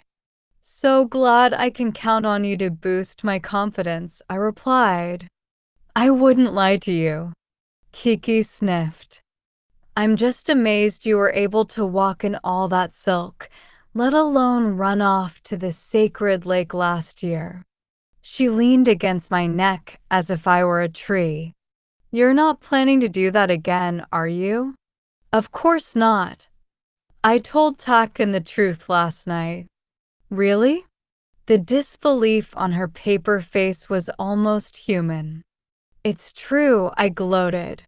You can ask him yourself. Hasho arrived to escort me to the temple. When he saw I was dressed and ready to leave, he tilted his head. Miracles of Ashmi Yuen, are you going to be early? You're lucky this headdress obscures my eyes, brother. They are rolling at you. Hasho laughed. Kiki in your sleeve this time? In my collar today. I bent my neck so the paper bird could return to her spot. As my headdress tinkled, Hasho gave Kiki a wink. Wait, I said, reaching for the round pillow on my divan. Behind it, I'd stashed my satchel. Do me a favor and watch over the pearl during the ceremony. Hasho quailed. You can't hide it under your bed? I'd tried stashing it in my closet, tucking it under my bed, even burying it under the chrysanthemum bushes outside my window. But I never felt safe unless it was close by, especially now that I knew Bander wanted it. It isn't a Hasho. It's a dragon pearl. I'd be more comfortable watching over Kiki. Maybe you should give the pearl to Jen Kant. I pressed the satchel strap into my brother's hands, trusting him to find a way to hide the bag under his own copious robes. I sent him away. Away? For his own good. I wouldn't say more. It was for Jen's own good. After the council meeting I'd observed in the mirror, I had sought the young sorcerer out as soon as I could. I want you to investigate where the amulet is hidden, I told him. Benkai will be at the Holy Mountains. Help him while everyone else is at my betrothal ceremony. Does this mean I'm not invited? You're a sorcerer. General Hawar and his ministers wouldn't dare hurt me, but the same isn't true for you. Stay out of the palace until someone can keep an eye on you. Jen sniffed. Who will keep an eye on you? Don't worry about me. Just find the amulet. I gave him the mirror of truth as a bribe. Use this. His blue eyes lit. Do I get the pearl too? No. A grumble huffed out of the boy's lips, but to my relief, he obeyed. When I arrived at the temple, I was sure that sending Jen away had been the right decision. Every minister and lord of the first rank had come. They were fanning themselves in unison to combat the heat. They reminded me of the dragons, thirsty for a spectacle. The worst was Chief Minister Hawar. Here he was, buzzing merrily with his other hornets, as if he hadn't called for my death only yesterday. When the procession delivered me to the red cushion opposite Takan, I sagged into my spot as though I'd traveled for hours, not minutes. He slipped me a smile before we assumed our customary positions. How silly we both looked. Takan with silver and gold tassels dangling in front of his eyes, me with my burdensome headdress and veil. And our robes. We looked like caravans. It was adorable and strangely fitting that we were suffering through the ceremonial rigmarole together. I wished I could reach for his hand and tell him so. On this 9th day of the Firefly month, High Priest Vone began. We assembled to bind together the fates of Shiorion Ma, beloved princess of Kyoto and only daughter of His Imperial Majesty, Emperor Hanryu, and Lord Bushian Takan, son of and heir to the prefecture of Iroh. The palace priests and priestesses surrounded Takan and me, carrying a long red ribbon and chanting prayers in Old Khitan. I wanted to hear what they were saying, but it was impossible over the drumming. Around and around, the priests and priestesses spun, whirling the ribbon over our heads.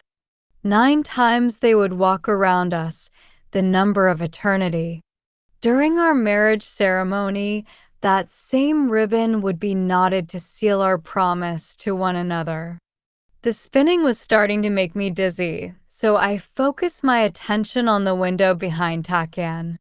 A cloud drifted over the sun, and darkness slithered into the temple, accompanied by a rhythmic rushing that made the roof shudder.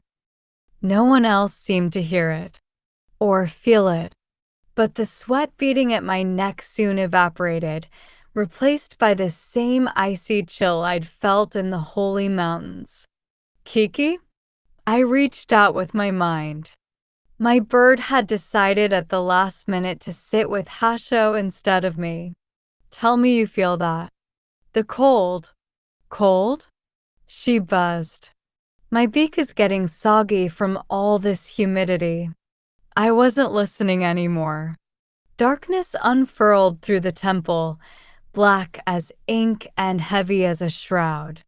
Too soon it enveloped Father, the high priest, even Takan. I was next. My hands were clasped primly over my skirt, and as I looked down at my lap, a tide of shadow crept upon me, drowning the embroidered cranes and staining the beaded flowers black. Congratulations, Shiorion Ma. The voice came from Father's direction. I looked up in dread. Smoke from the braziers outside curled in through the windows, its tendrils hooking around the Emperor's throat until his eyes were red. I stared in horror. I started to rise from my knees, but the priests were still performing the ribbon-wrapping ritual. My headdress jangled, its jeweled strands chiming like alarm bells.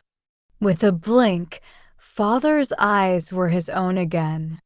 But my heart was racing, and I reached instinctively toward my hip, forgetting that I'd given my satchel to Hasho. What's the matter? Takan mouthed. His eyes swirled dark with worry. I needed to stay calm. Everyone was watching. I couldn't make a scene. Nothing, I mouthed back. I bowed my head low, trying to convince myself I'd imagined it, determined to focus on the ceremony. 6, I counted, marking the times the ribbon had crossed Takan and me. 7. During the 9th and final turn, a lash of cold caressed my cheek, and muscle by muscle my body went rigid. No pearls on your betrothal day? Bander purred. His voice sent shivers down my neck, like a chilled blade pressed to the skin. A pity, they become you. One in particular. My eyes flew in every direction, but I couldn't find him. Where was he? Who was he? I clenched the edge of my skirt. You're brazen for coming here. This is sacred ground. The high priest and their pitiful prayers might ward away a common demon, but I am a king. Hardly a king when you're tethered to the mountains, I retorted. Even if I gave you the pearl, you wouldn't be able to hold it. Bander snarled, finally manifesting behind Father's throne in a plume of smoke. I would learn some respect if I were you. He slunk a paw over the emperor's shoulder. Or this betrothal ceremony just may become a funeral. You wouldn't dare. Wouldn't I? It wouldn't be the first time I've killed a king. It took all my control not to jump up and tackle the demon. But he was only a shadow. No one, not even my father, noticed him. Whereas Chief Minister Hawar was silently recording every move I made with his hooded eyes. All of it was kindling for Bander to torture me further. I could arrange it so it appeared that you murdered the Emperor, Shirori, the demon mused. You'd be put in prison, easy to collect and take to the mountains. Hate flooded my thoughts. No one would ever believe that I killed my father. You'd be surprised what a few well-placed knives can do to change people's minds, especially with your reputation. Bander clucked. The ministers would jump at the chance to put you in chains. I hated that he was right. Most of all, I hated that I could do nothing. Bander floated away from Father's throne toward Takan. But why bother when I know your greatest weakness? Anger and fear converged in my throat. Leave Takan alone. What a peculiar emotion, human love, said Bander, circling Takan from behind. I never felt it when I was one. At this I began to rise, ignoring the priest's frowns. I warn you. No, I warn you, Shirori. You saw your fate in the waters. Deny me what I want, and I will kill the one you love most. Sickle-sharp nails shot out of Bander's paws, scraping against Takan's jawline. In the end, you will still bleed. Then, in one slick motion, Bander sliced across Takan's throat. No! I screamed. Takan! Shirori! Father bellowed. What are you? My heart roaring, I turned to Takan. He was kneeling, his head slightly bent in prayer as mine was supposed to be. No blood, no gash on his neck. He caught my eye, his brows knit with confusion. Somewhere in the background, Bander howled with laughter, knowing he'd fooled me. My horror fled, dissolving into stone-cold panic. Shirori, sit down, Father barked. At once! I hardly heard him. The room was spinning, and everyone was whispering, gossip starting to spread. I could read their lips easily. Why did she scream? The ladies said to each other. Look at her eyes, all wild. The Lord's murmuring, most unbecoming. Hawar was right, there's something off about her. And Hawar himself was gleefully nattering to those beside him. What did I tell you? She's dangerous. It was too late to sit back down. I had to deflect attention away from any talk of magic or demons. I had to act like the Shirori they'd once known, impulsive, rash, and completely unpredictable. Without another thought, I threw off my headdress and kicked away the red ribbons encircling my feet. I will not marry Bashian Takan, I declared in my most impudent tone. My words stunned the room into silence. I suppose that was a victory. The confusion on Takan's face had shifted into a dismayed understanding. Shirori, don't. I took a breath for courage. I will not complete this ceremony, I said, stomping my foot for emphasis.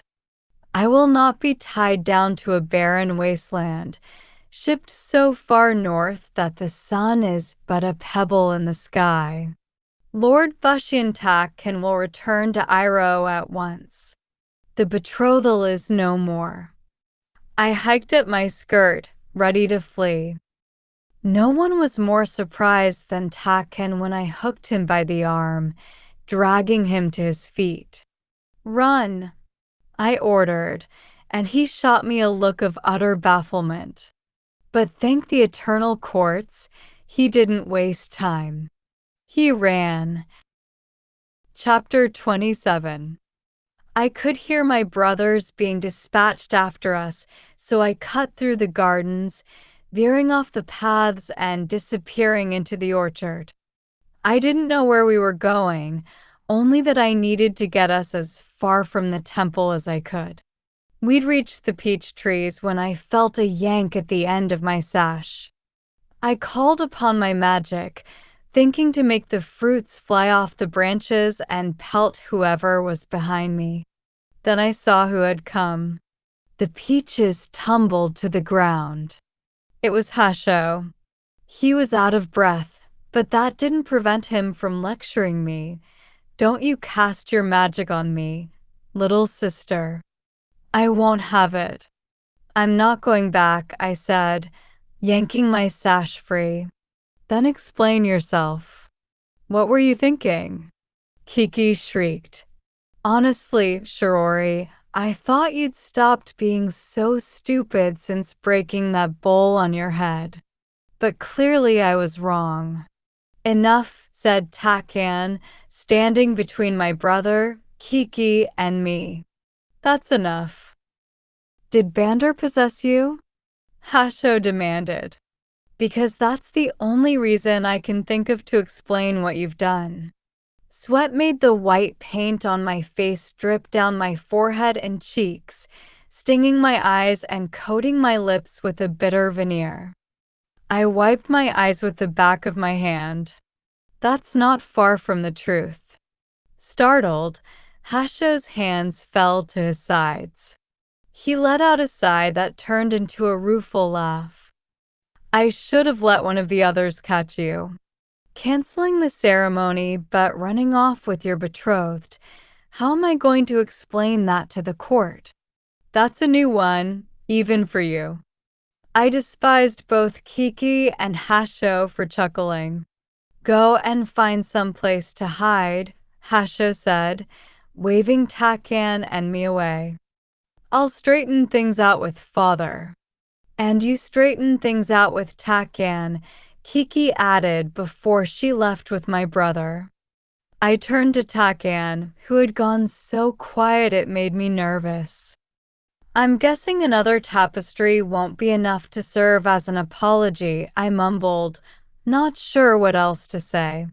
Your time is better spent away from a needle and thread, he replied. He folded my jacket over his arm. Are you all right? Am I all right? I eyed him in disbelief. Are you all right? I've just mortally humiliated you in front of the entire court. Again. Shouldn't you be furious with me? No, said Taken simply. You didn't run out on me. You ran out with me. It's quite different. Don't you want to know what happened? He held my chin up so he could dab off the paint running down my face. It tickled. You've told me enough, he said. Let everyone else puzzle over it. It's a beautiful day and we ought to enjoy it. Like he is, Taken waved awkwardly at someone behind me. Good morning, Mr. G. Mr. G, as it turned out, was a gardener who'd been picking up fallen fruit in the orchard and was now staring at us, slack-jawed. At Taken's greeting, he swiftly tumbled into a speechless bow. I was horrified. I grabbed Taken by the arm and dragged him across a wooden bridge that led deeper into the gardens. The kitebirds were chirping, and the cicadas were as loud as they were shrill, but at least we were far from prying eyes. Taken was laughing. It isn't funny, I said, sincerely distressed. Gossip in Jandara spreads faster than Demafire. Everyone in the whole city probably knows what I've done. And your family. I wanted to bury my face in my hands. Your family is going to despise me. Iroh is quite a ways from Jandara, Taken reminded me. They won't hear for a few days at least. Besides, there's nothing you could do that would make Megari despise you. Your mother will be a different story. My mother will be appeased if ever there are children. And my father will be appeased when she is appeased. His eyes twinkled, and I couldn't tell whether he was speaking in earnest or in jest. Children, I repeated as my stomach somersaulted. I did say the betrothal was over.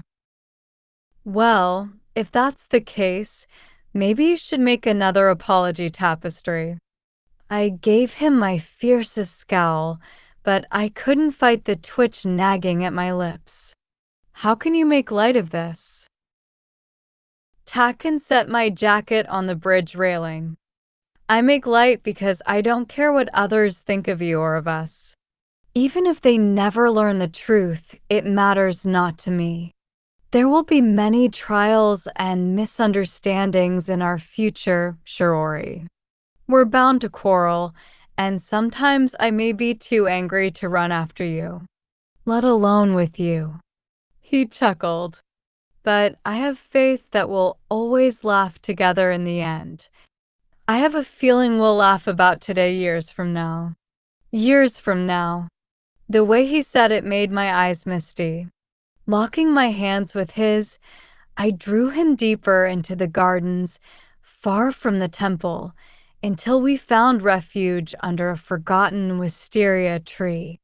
There, I reached for his comb in my hair and brushed it down to loosen one of the beaded threads dangling against my cheeks. What are you doing? Taken asked. Picking off the beads, I said, my fingers working deftly.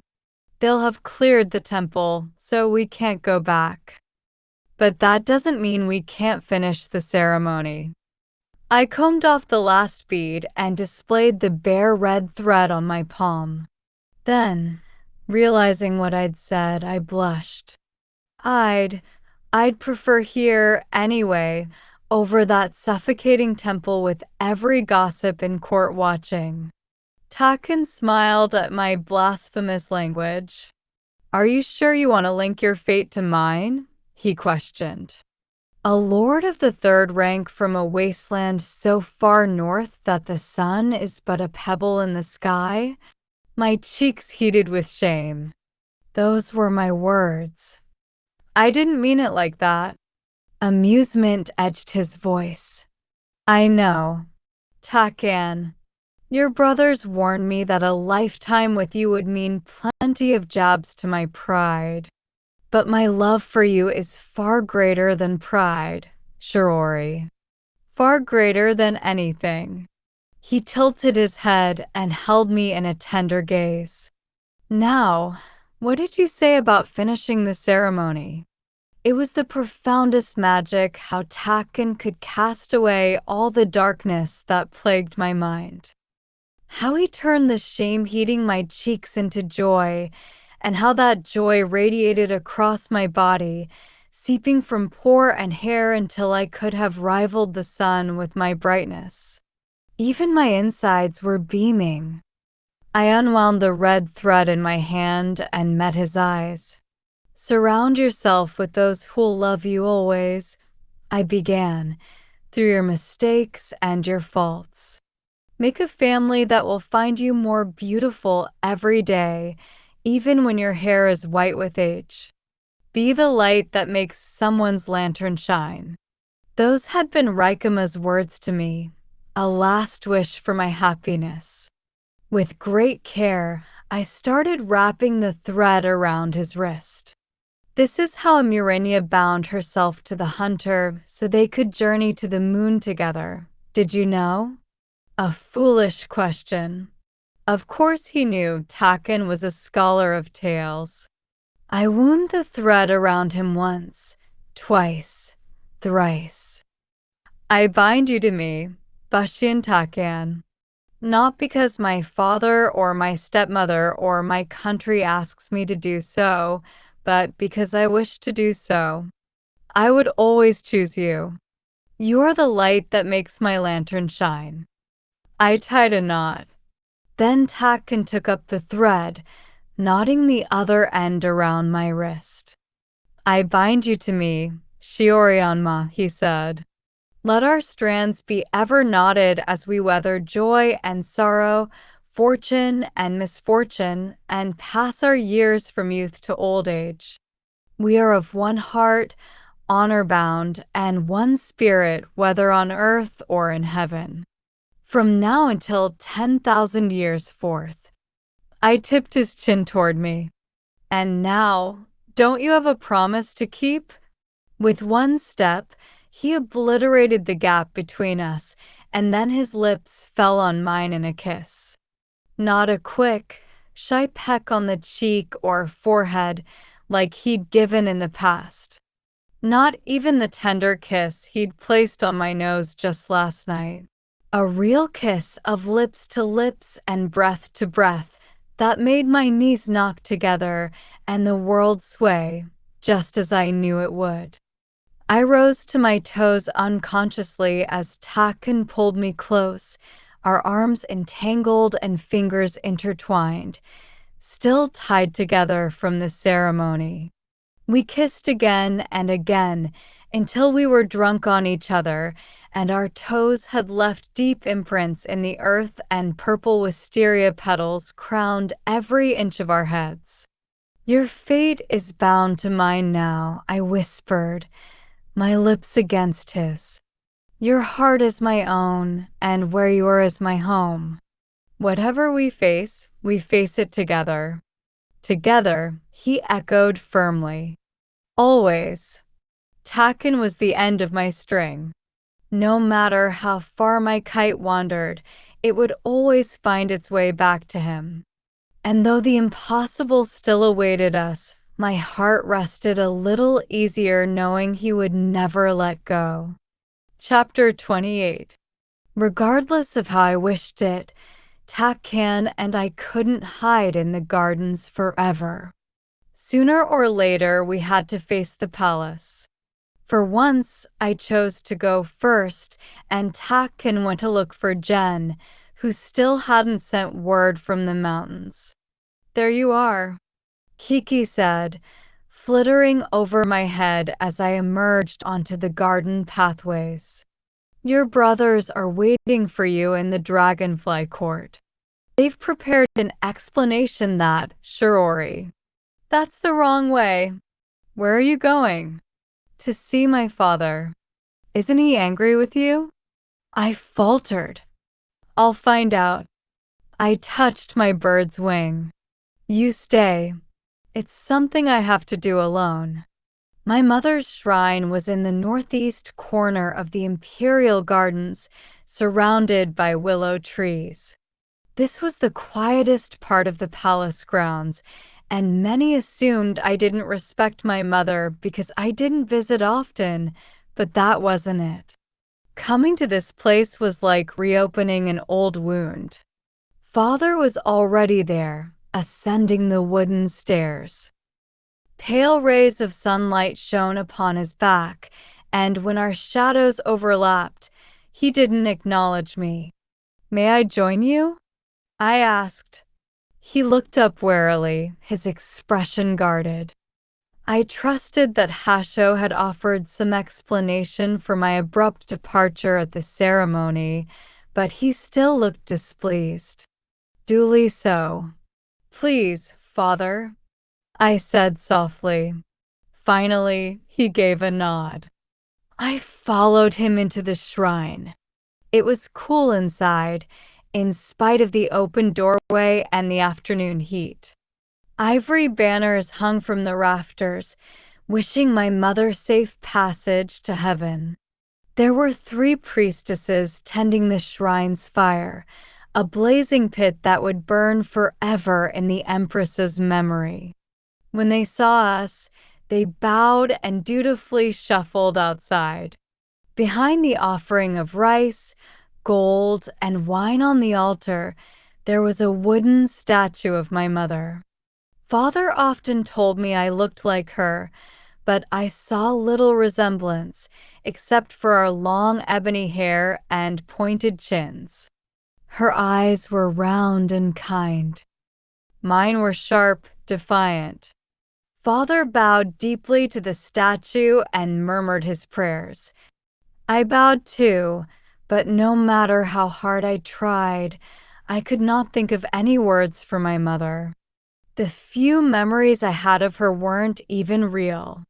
Raikama had planted them in my mind to bring me peace and happiness, but now that I knew the truth, I felt only remorse. What was she like? I asked when Father rose. It was a question he'd always deflected by saying something vague, like, "She was very kind, very beautiful." I expected the same today, but Father made one last bow before the altar. Then he replied, mistily, "She hated incense because it made her sleepy. Once, she fell asleep during Andahai's naming ceremony." "Really?" "Yes." Father turned for the stairs. "She was more like you than you know." The reproach brought a pang to my chest. "I'm sorry about what happened this morning. My behavior was inexcusable." He stopped abruptly. "It is fortunate that Bashian Takan is a patient man.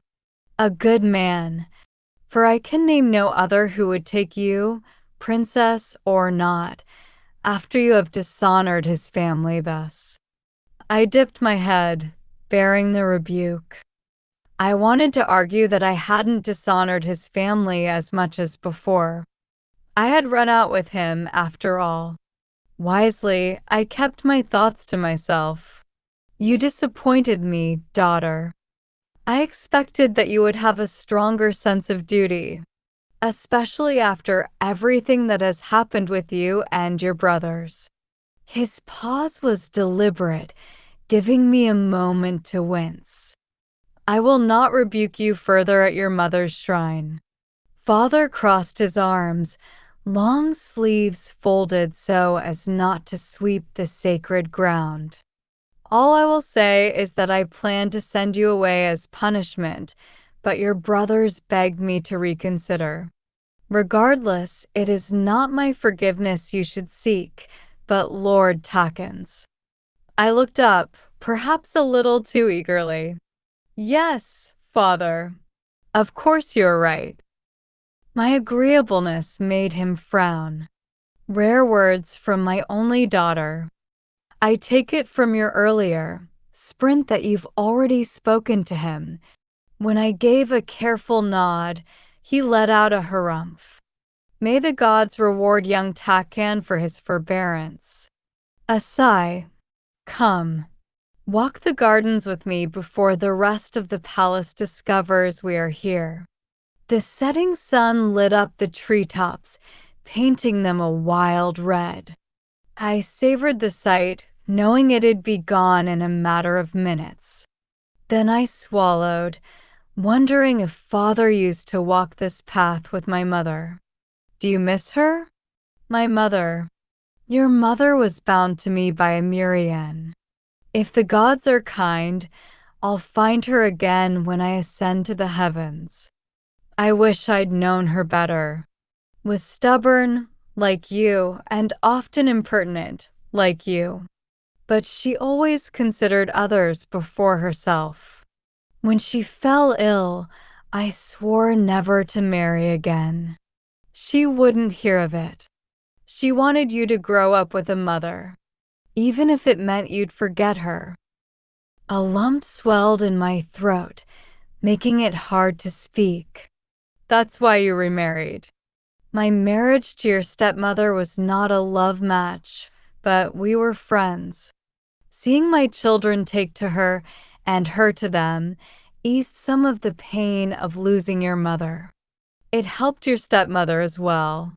She was grieving too, I murmured. For her sister. She told you that? Yes. Before she died, I said thickly. Didn't you find it odd that she never spoke of her past? That she didn't even have a name? She had a name when I met her, but she wanted to forget it. Her life back home wasn't a happy one. I met her only because her father was trying to marry her off in a selection ceremony, I murmured. Yes. Father looked surprised that I knew, and I averted my eyes as he continued.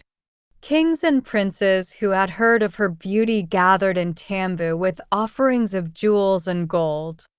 Initially, I went too.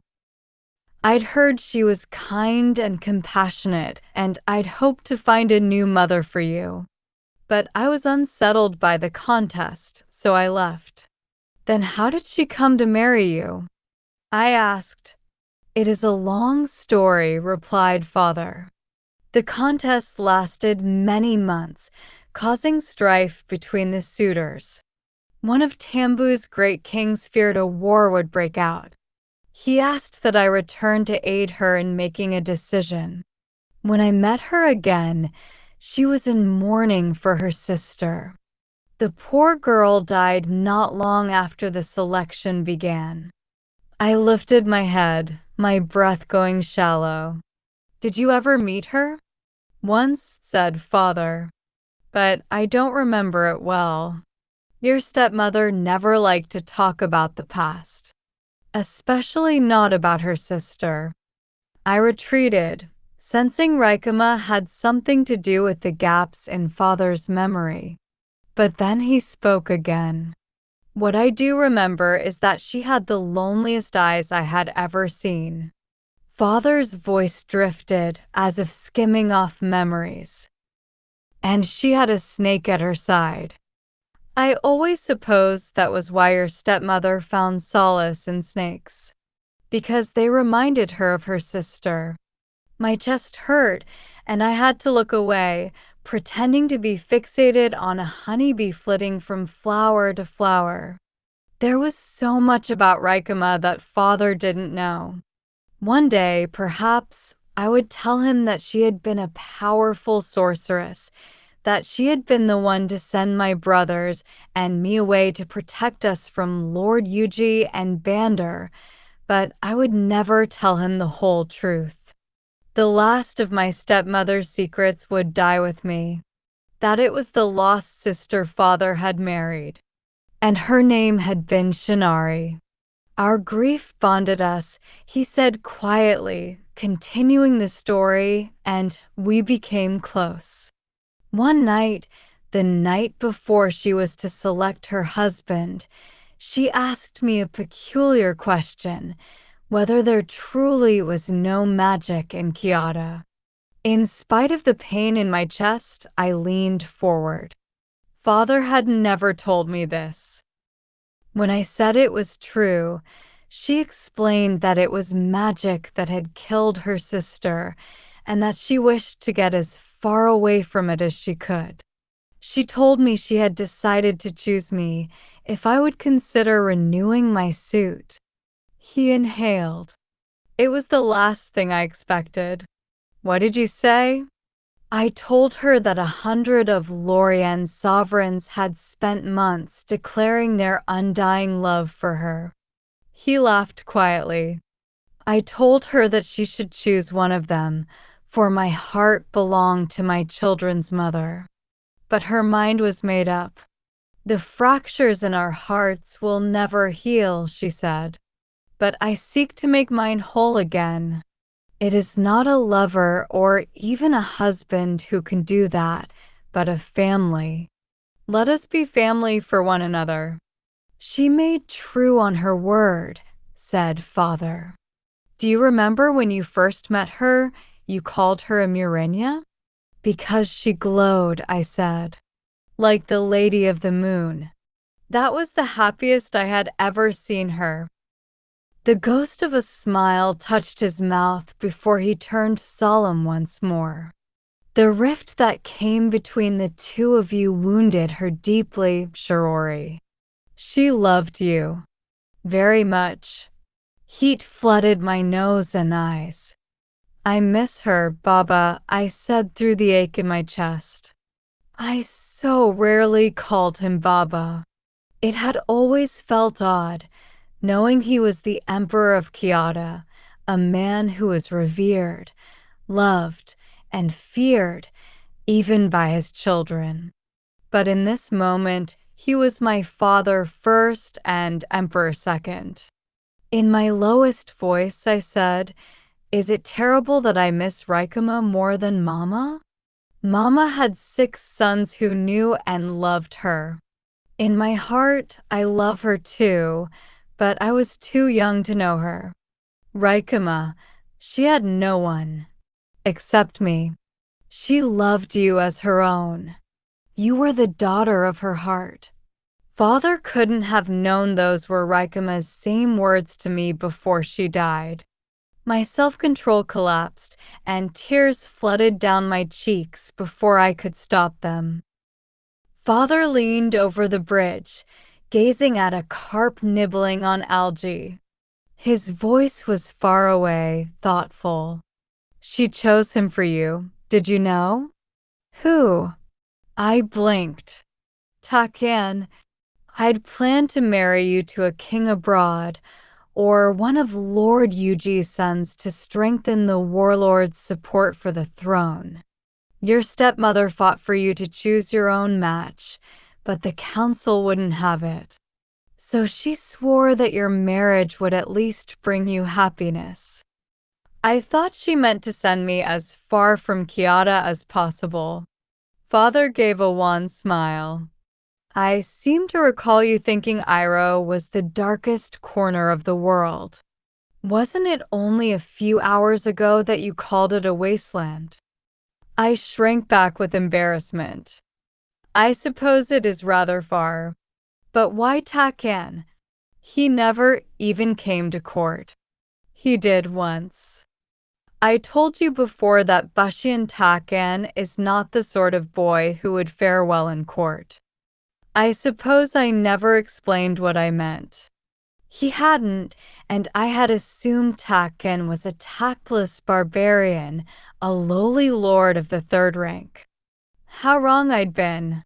His father has never cared about power, explained the emperor. Something I've come to value the longer I reign. The same is true of Takan. Even as a child, he lacked the artifice necessary to charm the nobility. He's too honest, I said dryly. Indeed, Father said. A trait I wish you shared. I winced. During his visit, he managed to impress your stepmother. Raikama? I frowned, the wick of my curiosity lit. Raikama had been infamously cold toward the courtiers. How? It was unintentional, I'm certain. One evening, the court children gathered around her. Their parents had instructed them to fawn over her beauty, and so they did, but you know how that irritated your stepmother.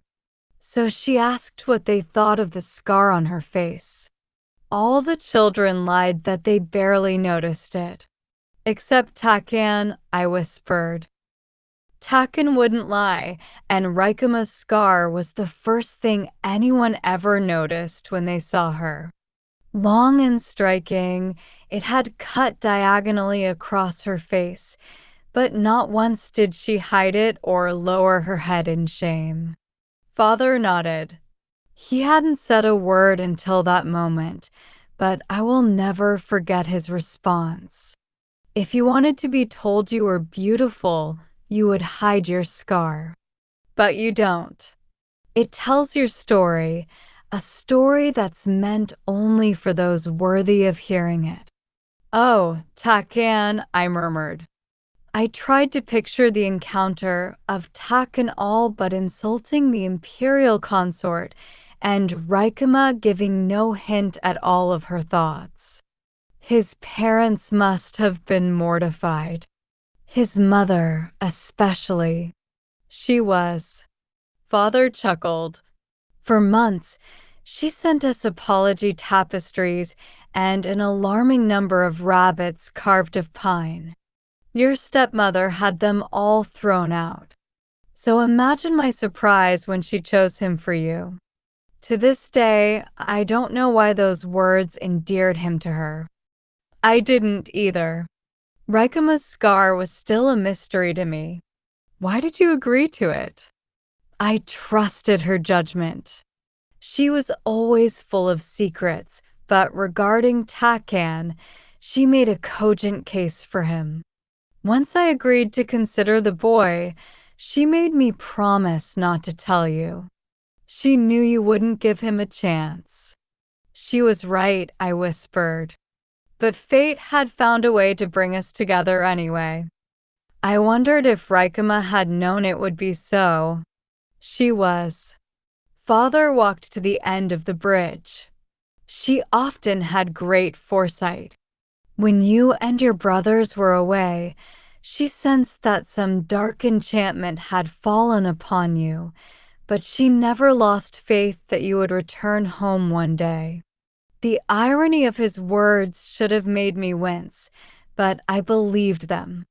Raikama had cursed my brothers and me, exiling us to the farthest outskirts of the country, but she'd done it to protect us. How it must have pained her. Father's voice went low. I do not wish you to leave again, but you are not safe in Jindara. I made as if to speak, but he silenced me with a hand. Do not argue with me, and do not even speak of going back to the holy mountains. I bit my tongue. Father knew me too well. The soldiers there know of the Demon King's plans for you. If they see you near the breach, they will assume that he has invaded your mind and taken you prisoner. My eyes flew up. Is that necessary? All precautions are necessary, Shirori. The people blame you for the demon's attacks, and the council presses me to banish you from Kyoto. So much for telling Father we were going to steal Bander's amulet and take him to Lapsar. My brothers had been right. There was no chance he would approve. There is some good to come out of your outburst today, Father said. People are confused by what happened, even those sitting closest to you and Lord Takan. They will assume I'm sending you to a temple to reflect upon your behavior. In reality, I'll go to Iroh, I said. It was a lie that I had practiced, but as I spoke it now, my voice grew hoarse with emotion. Castle Bashian is well fortressed, and I condemned it enough during the ceremony that no one would expect me to go there. Not even Hawar. Father considered. Take one of your brothers at least. I would feel more at ease if one accompanied you north. There are many who wish you harm, daughter. His voice grew tight, and I knew he was thinking of Hawar and his mutinous hornets. Leave as soon as you can. I gave a nod and said, we'll go tomorrow. It was a lie, of course, and I hated myself for it. For making him think he was sending me off to Iro, to a place of sanctuary, when really it couldn't be further from the truth. I was leaving tomorrow. Only I wasn't running from danger. I was freewheeling straight into it. It was a touch past dusk when I returned to the residential grounds. My stomach grumbled cantankerously, and I was more than ready to eat. I burst into the hall my brothers and I shared, ready to shout at their rooms and summon them all for dinner when I saw Takan in front of my door. Shirori, he took my arm. Hurry! My lips parted with surprise. I started to ask what was going on, but Kiki flew wildly out of my room, biting my hair and dragging me inside. We have to hurry, she cried. Hawar took him. Who? I said, blinking with confusion. Kiki. Who did Hawar take? Without explanation, my paper bird dove between the cracks of my doors, still frantic. Takan and I followed her, and my heart nearly stopped. Jen's hawk lurked outside my latticed window, a mirror shard glinting in her arched talons. Her round yellow eyes blinked, and she made a loud cry as she dropped the shard into my grasp. The glass was smeared with blood, and a heavy foreboding twisted in my gut. Jen, I breathed. They've arrested Jen. Chapter 29. The hawk vaulted into the clouds where crowds of birds had gathered. They thronged above the southwest gate, close to the Imperial dungeons. Jen really does have an affinity for my kind, Kiki remarked approvingly. Yes, and from the way they're shrieking, it sounds like he's in trouble, I said as I tossed her out the window. Get my brothers, I instructed her. Find Benkai first. My second brother was soon to be High Commander, and every sentinel, soldier, and guard was under his authority. Takan, come with me. A large troop guarded the dungeons. An irritated muscle ticked in my jaw when I spied Chief Minister Hawar, surrounded by a handful of my father's sentinels. Release the boy, I demanded. My apologies, Princess Shirori, said Hawar with a curt bow. I assume you refer to the sorcerer? Regrettably, he is detained. On what charge? The boy was found casting dark magic over the breach, replied Hawar. For all we know, he could be colluding with the demons of the Holy Mountains to harm you, Your Highness. My nostrils flared. You know that's a lie. Jen came here. He was invited here to help. I'm the one who sent him to the breach. Then that is most unfortunate, Hawar said. Your father and Prince Benkai have made it clear the area is restricted. If you wish to contest their orders, my brother is already on his way, I said angrily. I do hope he hurries. Sadly, I cannot guarantee the young sorcerer's welfare. I balled my fists. If you've hurt him. We endeavored to treat him with the utmost kindness, Your Highness, but the boy put up quite a fight. Another lie. What fight could a 13-year-old boy put up against a regiment of trained Imperial guards? Look above you, said Hawar silkily. Even now, he works potent magic. They're only birds. I spat. I faced the sentinels scattered among the crowd. Does Hawar have you all in his purse? What happened to your loyalty to the imperial family? The Sentinels are under oath to protect Kiata before all, Hawar replied. Kiata is under threat. Taken grabbed the chief minister by the collar. Let the princess into the dungeon. Now, caught by surprise, Hawar flailed and swatted his fan at Taken's head. Unhand me at once. At once? Bashin Takan. How dare you? Your father will hear about this. I'll have the entire court denounce your family. Taken had had enough. He seized the minister's fan and snapped it in half with one hand. You've already made it clear what you think about my family, he said icily. The North is full of brutes and barbarians, you say? He dropped the broken fan so he could unsheath his dagger, and he prodded its blade against the wobbling bulge in the minister's throat. I'm happy to prove your point. Now let's Shirori inside. It was the wisest thing I'd ever seen Hawar do, flick his fingers to bid the guards step aside. I barged into the dungeon. Where's the sorcerer? I demanded. One of the guards pointed to the stairs. I rushed down and found Jen in the first cell to my left. The boy's face was bruised and bloodied, his nose broken again. He lay on a bed of straw, his black hair a curly mess. When he saw me, he raised a hand and waved, a greeting and a reassurance that he was alive. Here everyone says I have a knack for getting into trouble, I said, helping him up. You're not much better. Trouble follows power, he mumbled, touching his nose to assess the damage. He groaned. Damn it, I didn't get to finish healing, and now the bridge is going to be crooked forever. This isn't the time to be vain. Can you walk? He let out a whimper but nodded. That was clever, calling for the birds. I tried to cheer him up with a grin. Kiki was impressed. I knew she'd be, was all Jen said. Outside was pandemonium. While I'd been in the dungeon, Kiki had led the army of birds against Hawar and his men. Eagles and falcons battered the soldiers, and crows were pecking at Hawar's nose and ears.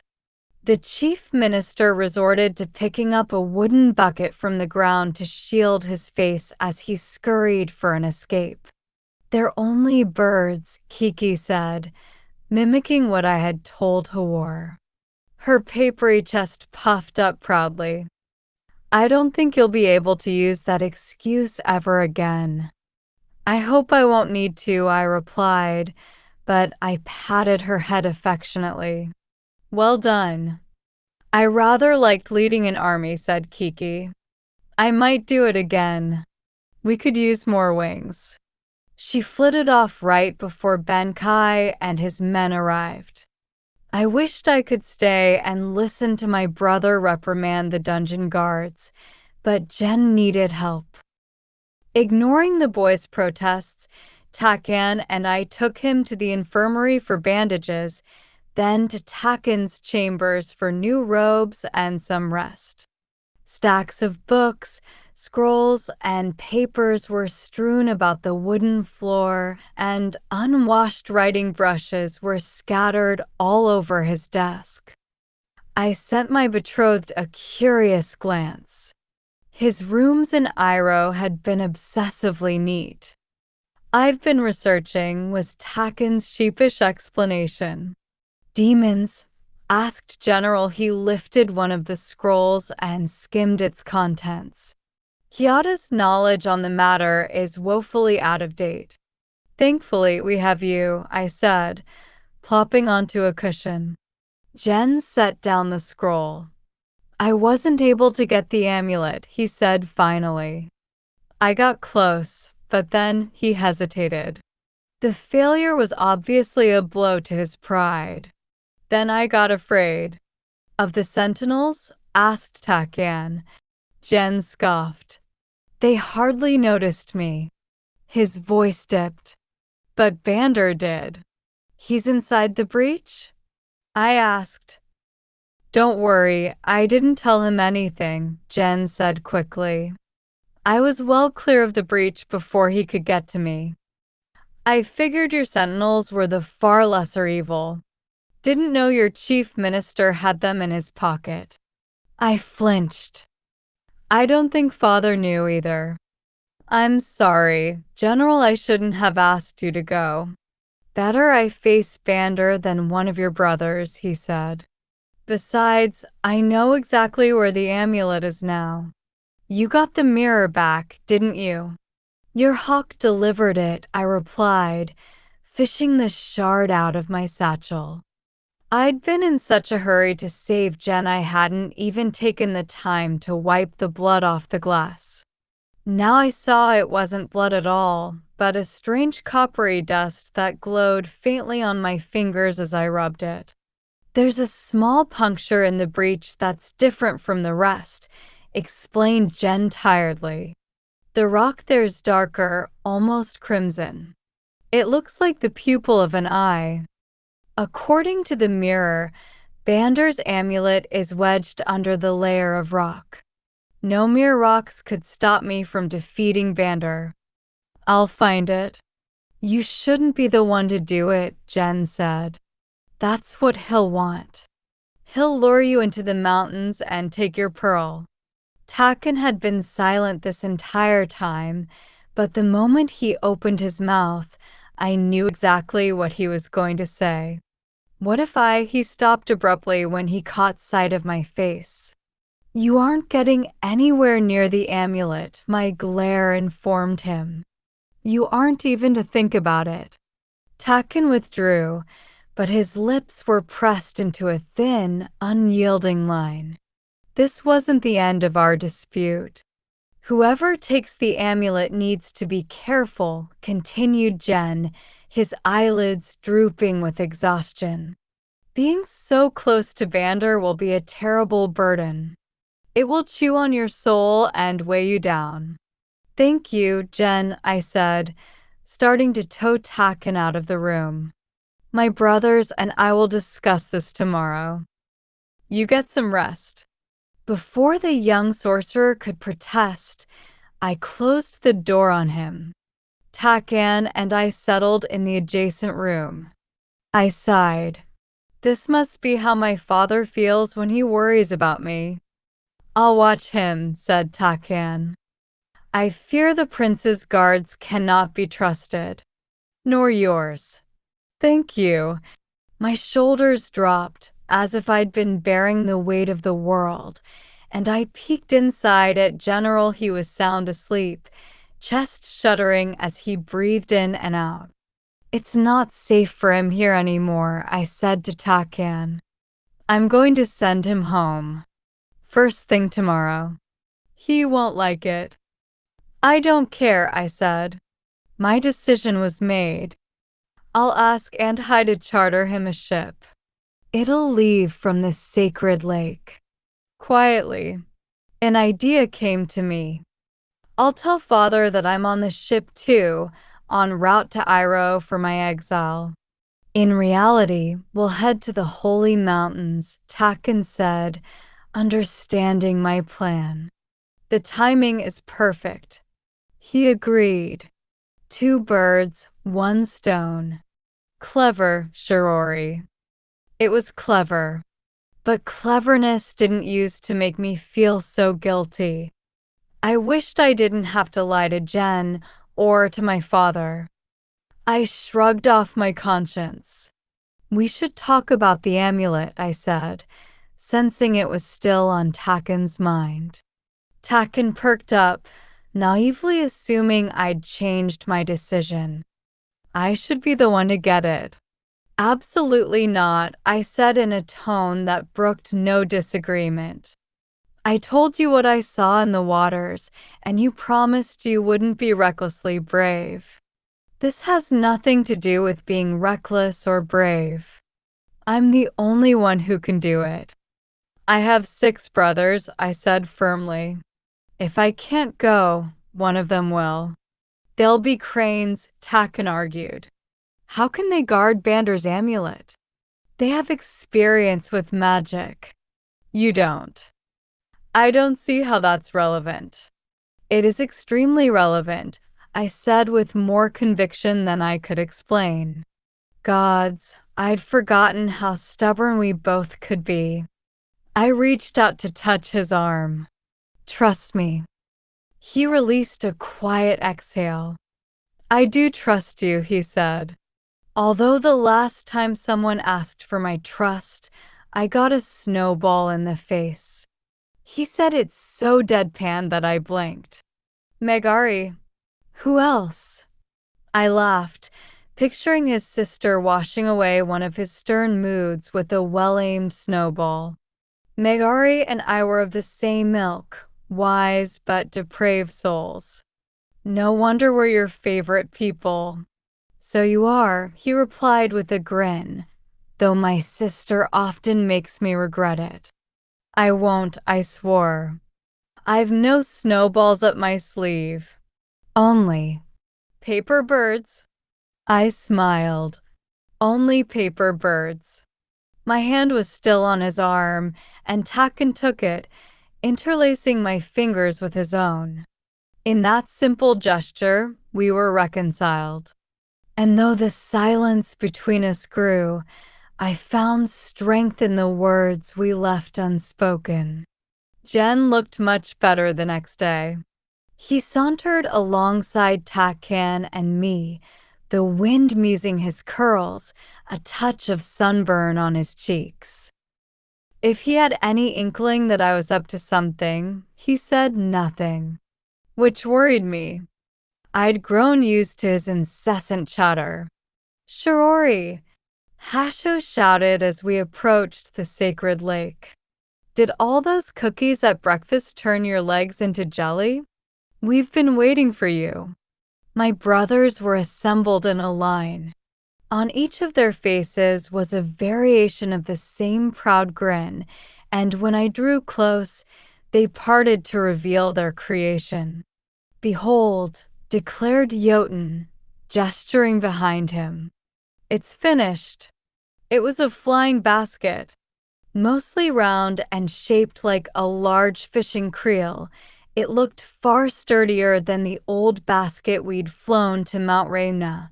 Its sides were constructed of a simple weave of thin bamboo strips, while the base was reinforced with cedar planks. It's beautiful, I breathed. Looks tough, too.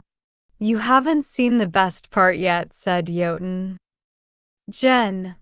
Right on cue. The young sorcerer shouted, fly.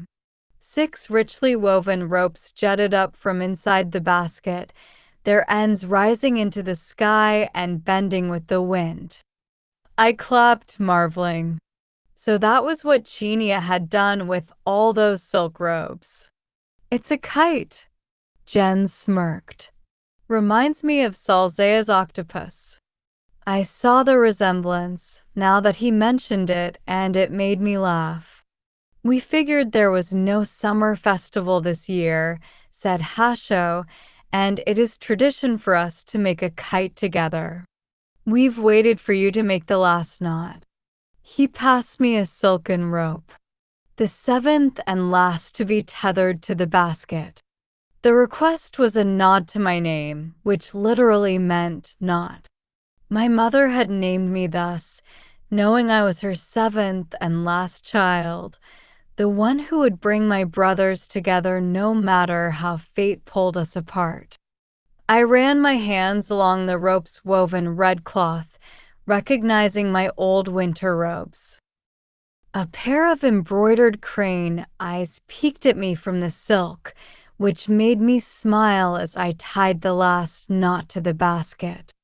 Then, after a breath, I let go.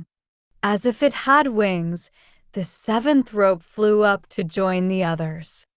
I knew it was Jen's magic that carried them, but the sight still filled me with awe. I lifted my arms to the sky, mimicking the ropes and reaching as high as I could. "What are you doing?" Hasho asked. "Stretching," I said, taking a moment to breathe and listen to the wind sing, remembering what it's like to be home and bask under a familiar sun. I settled my arms back at my sides. Near my feet was a crate of supplies Wande had brought, and I bent down, picking up a handful of paintbrushes. I tossed a brush to each of my brothers. "The basket's looking a bit plain," I said with a wink. "How about we do some painting like old times?" The rest of the afternoon, we decorated the basket with designs from kites we had built together over the years: a turtle, catfish, fox, and rabbit. And on the bottom of the basket, Takken wrote, in elegant calligraphy, "7 knots strong." No one said anything about demons or priestesses or pearls. It really was like a summer festival day, except without all the food. I didn't mind. Simply being with my brothers again, the way we'd been before the curse, was precious. At some point, Jen retreated alone toward the sacred lake. I made an excuse to my brothers and followed after him. If Jen noticed, he didn't turn around. He kept walking along the lake, and I skirted the bank to peer beneath the water. "Did you bring rice cakes?" I could almost hear Sari asking. "No? Then you'll have to wait a while longer to see me, princess." His voice, his smirk, his usual disdain were all in my imagination. No silver horns pierced the water, no serpentine tail glittered with emerald scales. No Saria. I'd barely been back a week, and already my days in AI Long felt like a lifetime ago.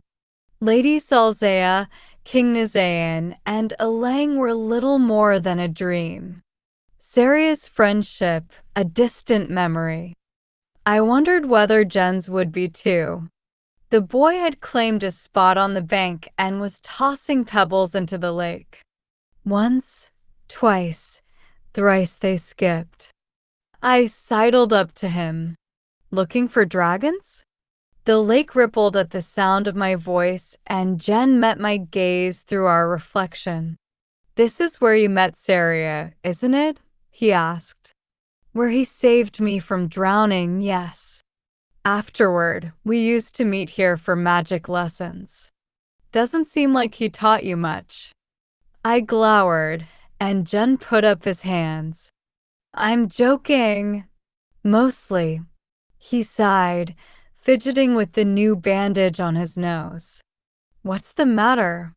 "It's probably for the best that you aren't taking me to Lapser." For a great sorcerer, I seem to need a lot of saving. It was my turn to sigh, and I pulled him to his feet. "Come now, there's no use in moping. It's a glorious summer afternoon, not too hot, not too humid. We should enjoy it." I kicked gently at his shins, forcing him to walk along the lake. "Why did you seek the Dragon Realm?" "You never finished your story after the part where Elang asked you to steal Salzea's mirror."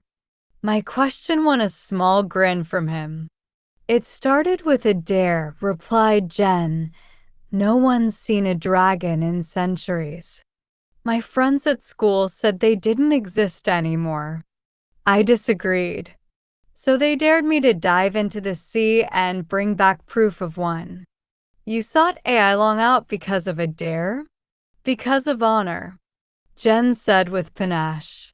"And a dragon pearl, if I recall correctly." Jen cracked his knuckles. "It's one of the only ways to gain power without taking an enchanter's oath. No sorcerer's been able to acquire one." Bander did, I thought. "At least for a short while." "It took me over a month to plan," he went on.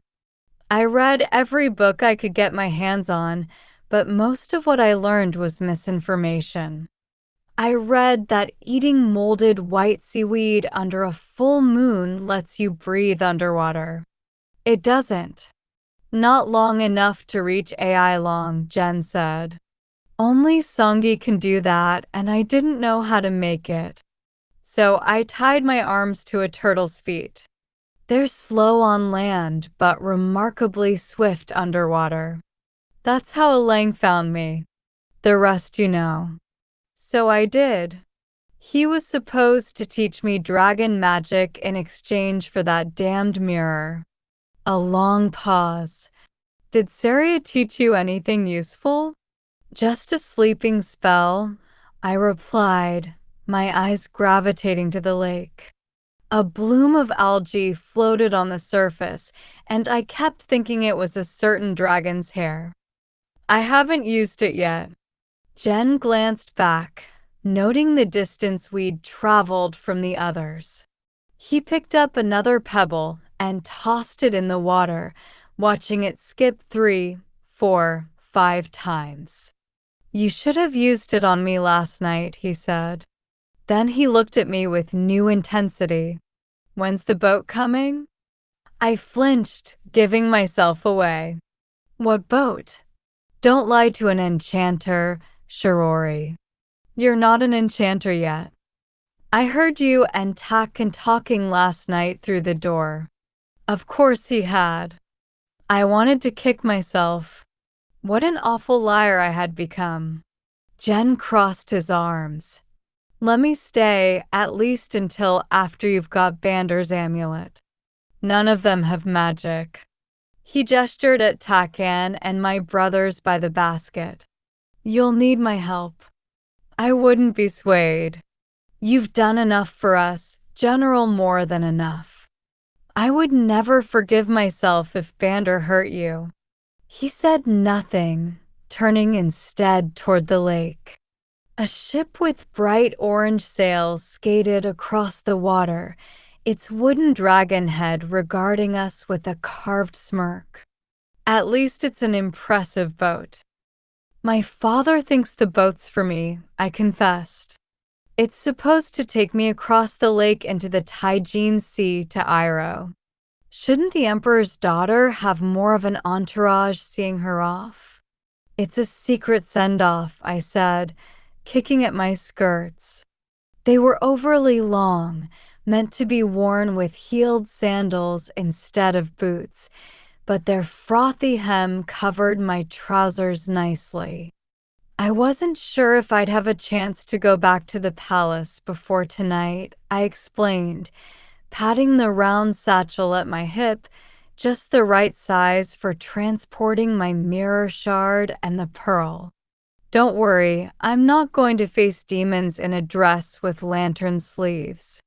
I was wondering, mused Jen, well, I hope this boat really is headed for somewhere warmer than Iroh. Though I suppose a frigid climate is preferable to a desert's. My brothers chartered it to take you home, I faltered, remembering that Jen had no home, that his family had died long ago, or wherever you wish to go. Your belongings are already on board. He didn't thank me. Looks hard to sink, he said instead. I had to enchant a shrimping dinghy to get to Jindara. This will be much nicer. You're not going to put up a fight?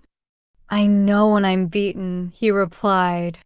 You're more cunning than I took you for, Shirori.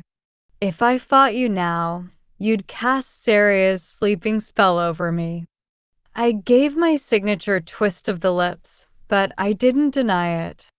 Guess it is useful. Jen harumphed with a note of grudging respect. Your magic is greater than it looks. Thanks, I said sarcastically. Kiki's animation is particularly impressive, and I'm guessing you could perform some telekinesis with ease, maybe even resurrect a dead flower or a tree. But you could do so much more. You could study with the masters and drink the blood of stars, become a real enchantress. Kyoto will need enchanters now that magic is reawakening. You could be the first. I hated the glimmer of temptation that sparked inside me, a flutter in my belly from wanting something I knew I shouldn't. I'd tasted magic plenty of times. I could see how it'd be easy to crave more, to believe that I'd been given a gift to do something good for the world. I wished now I had more, enough to seal the mountains and send Bander so far away he wouldn't even remember Kyoto. I gave a vehement shake of my head. If you'd asked me a year ago, I would have said yes. I would have run away to become an enchantress so I could see the world and live long enough to witness new ages come and pass. But I have my father and my brothers, my country. I want to spend my days here with them. My voice softened. I would wish to live a quiet life. Somewhere in the north with plenty of snow.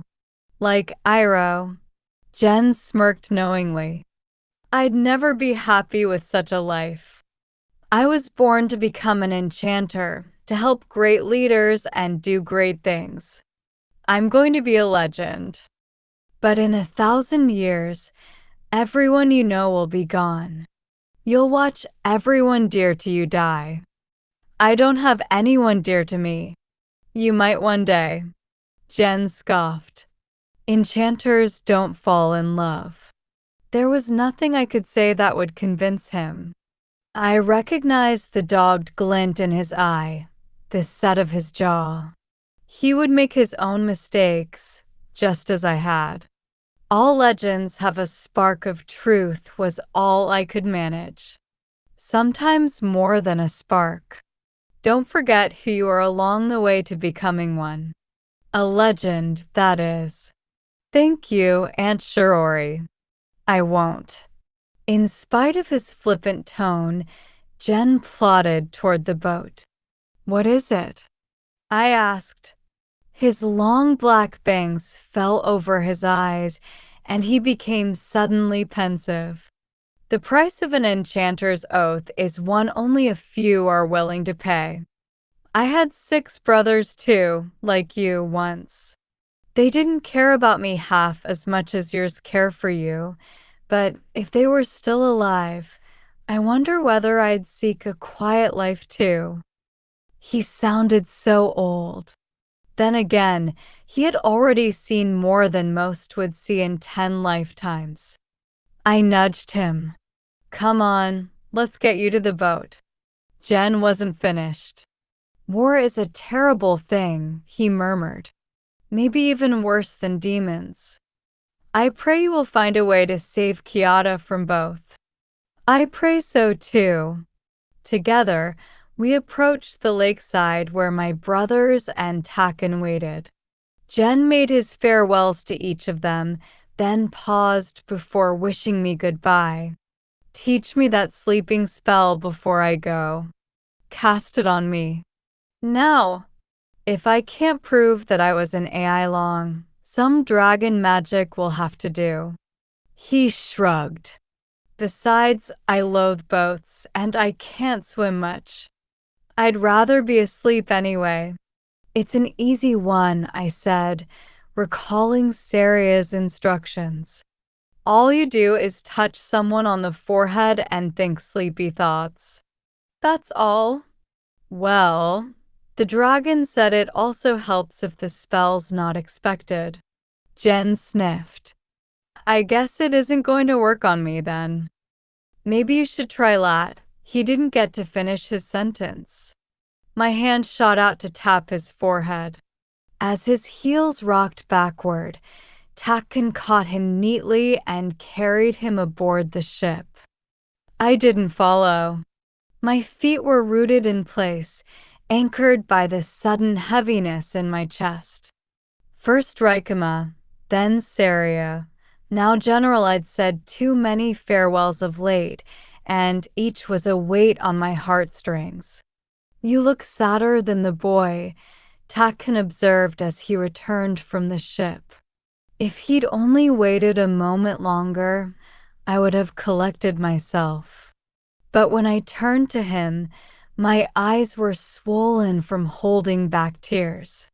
My words came out raw, soundless. "Stay with me." Taken immediately understood. He slipped an arm around my shoulders and held me close. "I'm not leaving you. I promise." I knew he believed it. A myriad strands of fate bound us after all. Threads that transcended time and place, knotting us from one life to the next. But threads could be cut, and the threads of fate were no exception. For what was chaos but a knife slashing across the fabric of destiny? Chapter 30. Twilight crept over the holy mountains. The moon was a crown faint against the coal-black sky, but the breach glowed a deep, visceral red. A stark reminder that the Demon King was inside, waiting for me. Father had spread the rumor that I was being secretly exiled to Iroh, and I'd left the palace unannounced, with all my brothers pretending to see me off. So far, no one we encountered had questioned where we were really going. But someone must have noticed that we never made it to the roads and had veered instead toward the forests. I crouched in front of a pine tree, my fingers anxiously pressing into the moist dirt while my brothers went over our plan one last time. As the fastest, Benkai would climb to the eye of the breach and extract the amulet. I'd summon Vander, then turn my brothers into cranes, and we'd fly to Lapsir. My brothers sounded as matter-of-fact as cooks steaming the daily barrel of rice. As if nothing could go wrong. Saria had warned me once that my emotions affected my abilities, but never had it been so apparent as now. Magic sparked wildly under my hands and feet, causing leaves and blades of grass to sprout from nothing, then shrivel the next moment, as if they couldn't make up their minds whether to live or die. "Calm yourself," Kiki rebuked. "You're going to give us away to the demons." Chastened, I clasped my hands in my lap. Everything I held dear was at stake tonight. "We must be alert," Benkai was saying. "We've made an enemy of the chief minister, and I suspect he doesn't believe Shirori left for Iroh this afternoon. He'll make a nuisance of himself if he finds us here." "We'll be on our guard, Commander," said Wande. "Shirori won't step foot anywhere near the breach, will you, sister?" I gave a numb shake of my head. "Good," said Benkai. "Then we begin?" One by one, my brothers clasped their hands and dipped their heads to show their assent. But when it came Taken's turn, he set down his lantern. "Taken," I whispered, grabbing his sleeve as he rose. "What are you? Let me go in your stead," Taken said to Benkai. "You're needed to fly as a crane.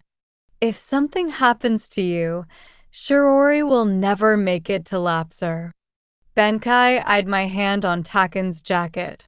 "You speak as though you are expendable," he replied. "You aren't. Especially not to my sister. Taken wouldn't give up. Bander will attack you the second he senses you're after the amulet." "Then I'll be quick," said Benkai. "Don't look so fraught, Lord Taken. My brothers and I are no strangers to dark magic. All we ask is that you protect our sister." With that, Benkai mounted his horse and rode off to the breach. Kiki, too, had gone to gather feathered reinforcements for the journey ahead. I went to Taken's side. His jaw was tense, and I could practically feel the frustration rolling off his shoulders. But he didn't complain. While he and my brothers made last-minute adjustments to the basket, I leaned against the tree and pulled out the mirror shard from my satchel. "Show me, Benkai." True to his word, Benkei had been swift. He was already scaling the mountain, keeping to the shadows and moving so quietly that not even his soldiers below noticed his presence. I prayed the Demon King didn't either.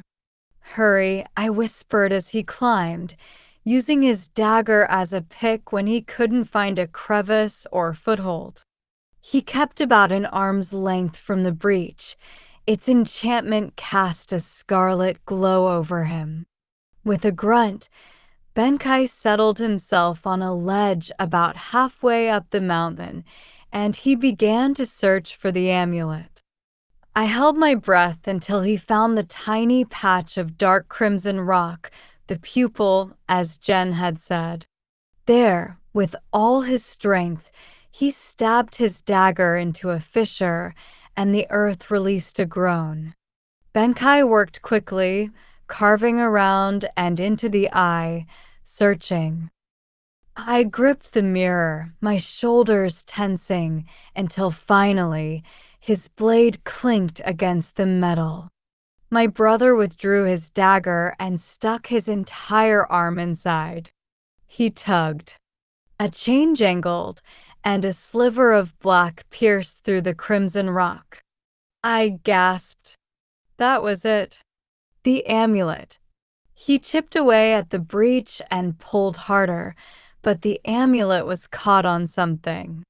As he cut deeper, black smoke hissed out of the breach.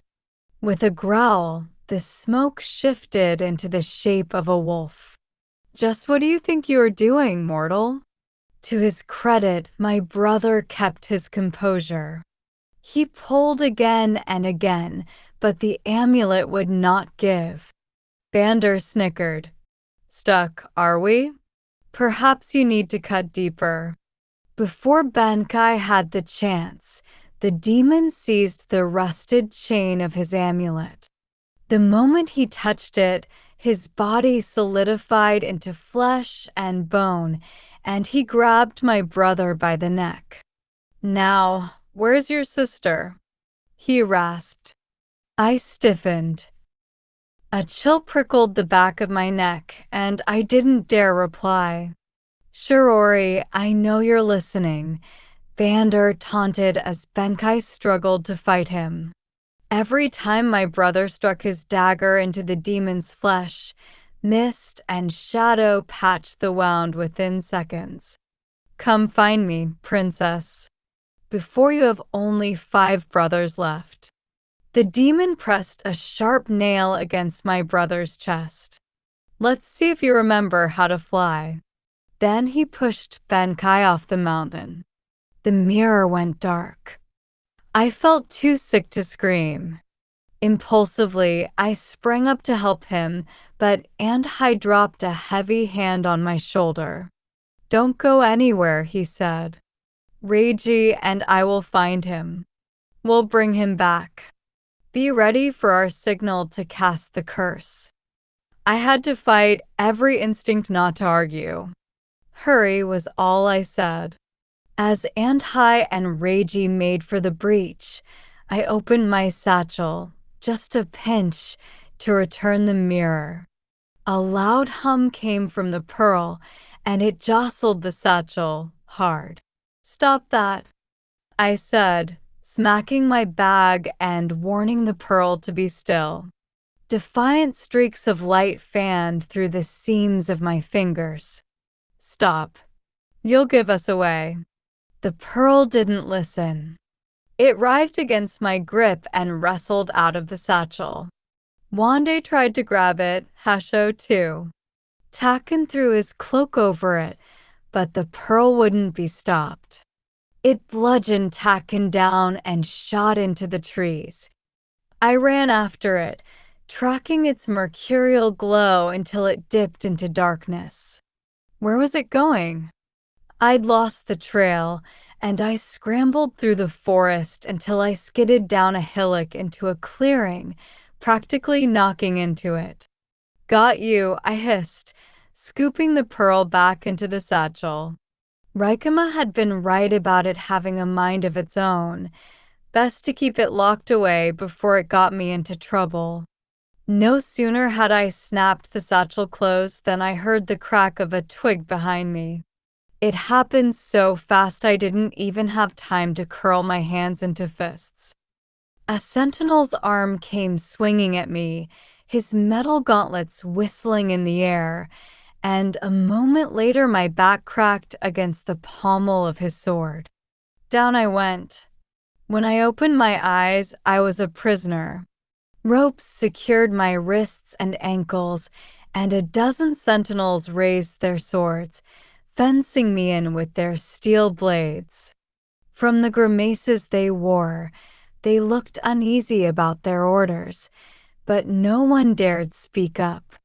Stupid, stupid Shirori. I gritted my teeth and kicked at the dirt. My satchel was missing, of course. Where had it gone? The only good news was that Benkai was alive. I'd been planted across from him, no more than 10 paces away.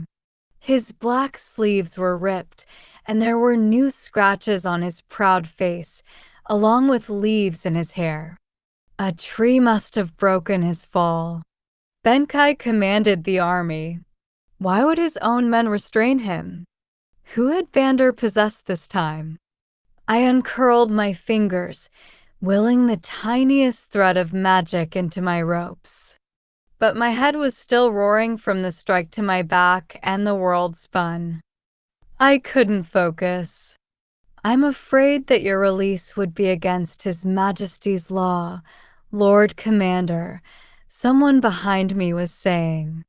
The only way I can explain your sister's presence is that the Demon King has taken her mind. Yours too, it appears, as you are her accomplice. I strained my neck to find Chief Minister Hawar standing behind me. His long sleeves were folded back so the dirt wouldn't soil the pristine silk, and my satchel dangled from his wrist. He held it far from him, as if it contained locusts and bones rather than a magical pearl.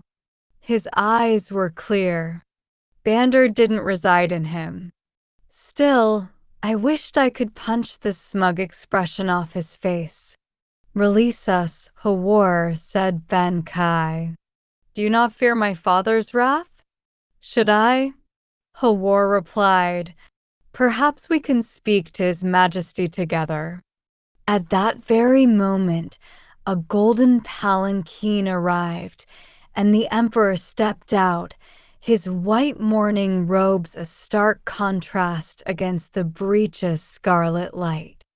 The soldiers parted for him as he strode in my direction, worry and anger creasing his brow.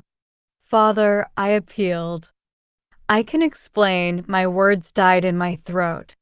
The air went cold with an invisible snap, and smoke hissed out of the forest. It settled over Father and slid around his neck. No, I whispered. Dread and horror festered in my gut as Vander merged with the Emperor's flesh. Vander, don't. Then Father blinked, and he was my father no more. Vander chuckled in a way my father never did, the laughter tumbling out of his throat in a slow, wicked roll. That isn't Emperor Hanryu, I wanted to shout. That's the Demon King. But I held my tongue. Rash decisions had brought me thus far, and no one would believe me if I said the demon had possessed my father. They believed I was the one possessed. I warned you not to come to the holy mountains, uttered Vander through my father's mouth. The demons want your blood, and you come here, practically offering it to them. What madness has overtaken you, daughter? And to bewitch your own brother into joining your treachery. He glanced at Benkai, still in chains. You must be taught a lesson. The Demon King's stare bored into me, but only I could see the red in his eyes, taunting me. Don't look so stricken, Shirori. I told you I wasn't your only enemy. Hawar did most of the work. Get out of him, I said, seething. Get out. I have to say, I quite like being an emperor. The power, the respect, the effect on you. He forced my father's lips into a sneer. You should have seen his face when Hawar told him where you'd gone. He raced a carriage here himself. He was worried I might come out and bite. Rage boiled in my chest, rising up white hot. It hurt to hold it in, and I ground my teeth. Let Bander taught me I would not give in. He wanted me to make a spectacle in front of the sentinels. I wouldn't fall for that trick again. Instead, I reached out to Father directly. Father, I screamed into Bander's mind. Father, I know you're there. Fight him. Don't let him win. The Emperor's chin lifted. He straightened and squared his shoulders, his eyes rolling lazily in my direction. It was no use. Bander was too strong. But I wasn't about to give up. Father, I shouted, lunging toward him. Stop. As I moved, the ground trembled. Little rocks and pebbles spilled down the breach, which glowed brighter than before. The sentinels wrenched me away from the Emperor, their blades now pointed at my throat. Now, Your Highness, taunted Bander. You must control that temper. You're exciting the demons. See how the mountains react to her presence? Hawar cried. It is as I warned, Your Majesty. She is calling the demons forth. Bander pretended to be shaken by my attack. He staggered back and crossed his long embroidered sleeves. You are right, Minister Hawar. It is time I taught my daughter a lesson. Bander mimicked Father's smile, giving it a wicked slant. It's time to come home, Shirori. Everyone else thought the Emperor was going to take me home, but I knew what Bander really meant. The demons were waiting inside, their restless magic making the earth tremble. Shirori, they cried. Shirori, you've come. Free us. They sounded different than they had in the past, almost as if they were begging. But I was unmoved. These creatures were just as manipulative as their king. And by the eternal courts, Bander was not taking me back into the mountain. I braced myself. Already the red-laced shimmer in Father's eyes was fading, like two embers into ash, and puffs of smoke seeped out of his nostrils. Bander flew out of my father's body in a torrent of shadow and smoke, but I was ready. As I ducked, the ropes on my wrists came alive, lashing toward the chief minister to snatch the satchel back into my arms. I ripped the bag open and released the pearl. It floated in front of me, the jagged fractures along its dark surface coming aglow. Bander laughed. Well played, Your Highness. But if you use that pearl on me, you won't have the strength left to change your brothers. I'm stronger than I look, I said. Perhaps. But is the pearl? An outraged cry came from Chief Minister Hawar. Bander was invisible to him, so all he saw was me holding the pearl aloft over the Emperor's unconscious body. Shiorianma has attacked the Emperor. Hawar shouted hysterically. Kill her. Kill her. Enough. Benkai shouted, springing up. Andhai and Reiji charged to his side. Arrest the chief minister. Half the sentinels obeyed their commander, but the other half followed Hawar. Their swords flew out, only to clash against Benkai's chains and those loyal to him. I'd never seen my second brother in combat, and suddenly I understood why soldiers fought to join his command. The chains that bound him became a blur of silver, felling every man in his path. Not even the most seasoned sentinel stood a chance. "While everyone is distracted, you'll come with me," Vander said, looping his claws around my wrist. I thrust the pearl at him, ready to call upon its power. Then his body spasmed, smoke sputtering from his limbs and tail. Vander growled, but he kept shuddering. "You shall not touch her," came a shout from the top of the breach. "Return to your vessel." I had to squint to see who it was, and my heart skipped in alarm. Takan. All this time, he'd been scaling the breach, and he had the amulet. "Return to me," Takan shouted again. Vander's eyes turned liquid with anger, but he had no choice.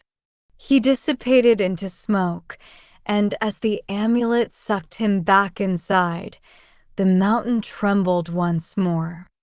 "We need to go," Andahai shouted, dragging me by the arm as aftershocks rattled the forest.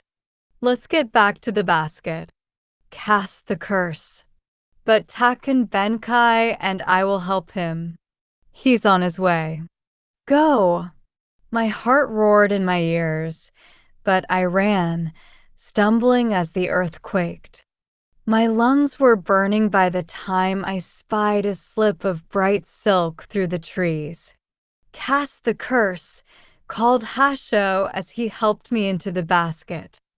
"Hurry!" Ducking into the basket, I ripped my satchel open. The pearl glowed at my touch. The last time I had wielded its power, I had barely survived. Gods knew what would happen this time. It floated above my palm, dark and bright at the same time, as if it were eager to go to work. Before I lost my nerve, I spoke the words I'd rehearsed and dreaded. "Protect my brothers as you did once before. Turn them into cranes so we might return you to the Wraith."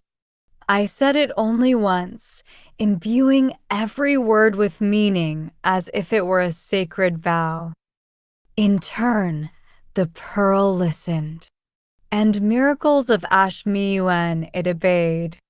Its light flooded over my brothers, reaching even the ones farthest from me, Andahai and Benkai, who were still running into the forest with Takan. Tears pricked my eyes as I watched them begin their transformation. Their swords thumped to the ground, their human yells and cries cut short as their necks and limbs stretched, black feathers sprouting along their throats and tapered wings bursting from their fingers. Then, at last, 6 familiar crimson crowns painted their heads. Fully transformed now, they flapped frantically toward me, and in a brilliant flash, all of the pearl's light came rushing back inside. Its halves snapped shut, emitting a shock wave that sent me flying back against the basket. As I pulled myself up, a legion of eagles, hawks, and falcons pierced the clouds. True to her word, Kiki had recruited dozens of birds to fly with us. Together with my brothers, they grabbed the ends of the basket's ropes in their beaks. "Wait!" I shouted. "Wait for Takan." He was close, and he leapt for the basket, fingers catching its woven edges. I reached and grabbed him by the arm. "Got you," I breathed, pulling him up. He landed on top of me, and the impact knocked us both to the floor. We'd made it. "Everyone's aboard," Kiki shouted to my brothers. They beat their wings and accelerated upward until we were soaring over the treetops. Their snow-feathered wings were a familiar sight, and the thrill of skimming past the clouds a familiar feeling. My ribs tightened as I watched my brothers fly. It was as if we'd gone back in time. I hoped they wouldn't regret placing their faith in me once again. When the holy mountains of fortitude faded behind us, I let out a long exhale. Using the pearl had exhausted me, and my body begged for rest. I crawled over to Takan. "That was the most reckless, most foolish, bravest thing you've ever seen?" Takan finished for me. He touched my cheek. He was breathing hard, and I bit back any further rebuke. "It was brave," I said. I helped him to slip Bander's chain over his neck and watched the amulet swing down over his chest. It was as black as obsidian, with a crack in the center not so different from the Wraith's pearl. A demon's instrument. "Sleep," I said, sweeping my fingers over Takan's forehead. And I couldn't tell whether it was my enchantment or his exhaustion that did it, but his breathing steadied and his pulse evened. His hand didn't let go of mine. I lay my head on his shoulder, tucked my feet next to his, and spread a blanket over us for warmth. The last thing I saw before I too fell asleep was the glint of the amulet, and as my brothers carried us over land and sea, a demon's laugh echoed into my dreams.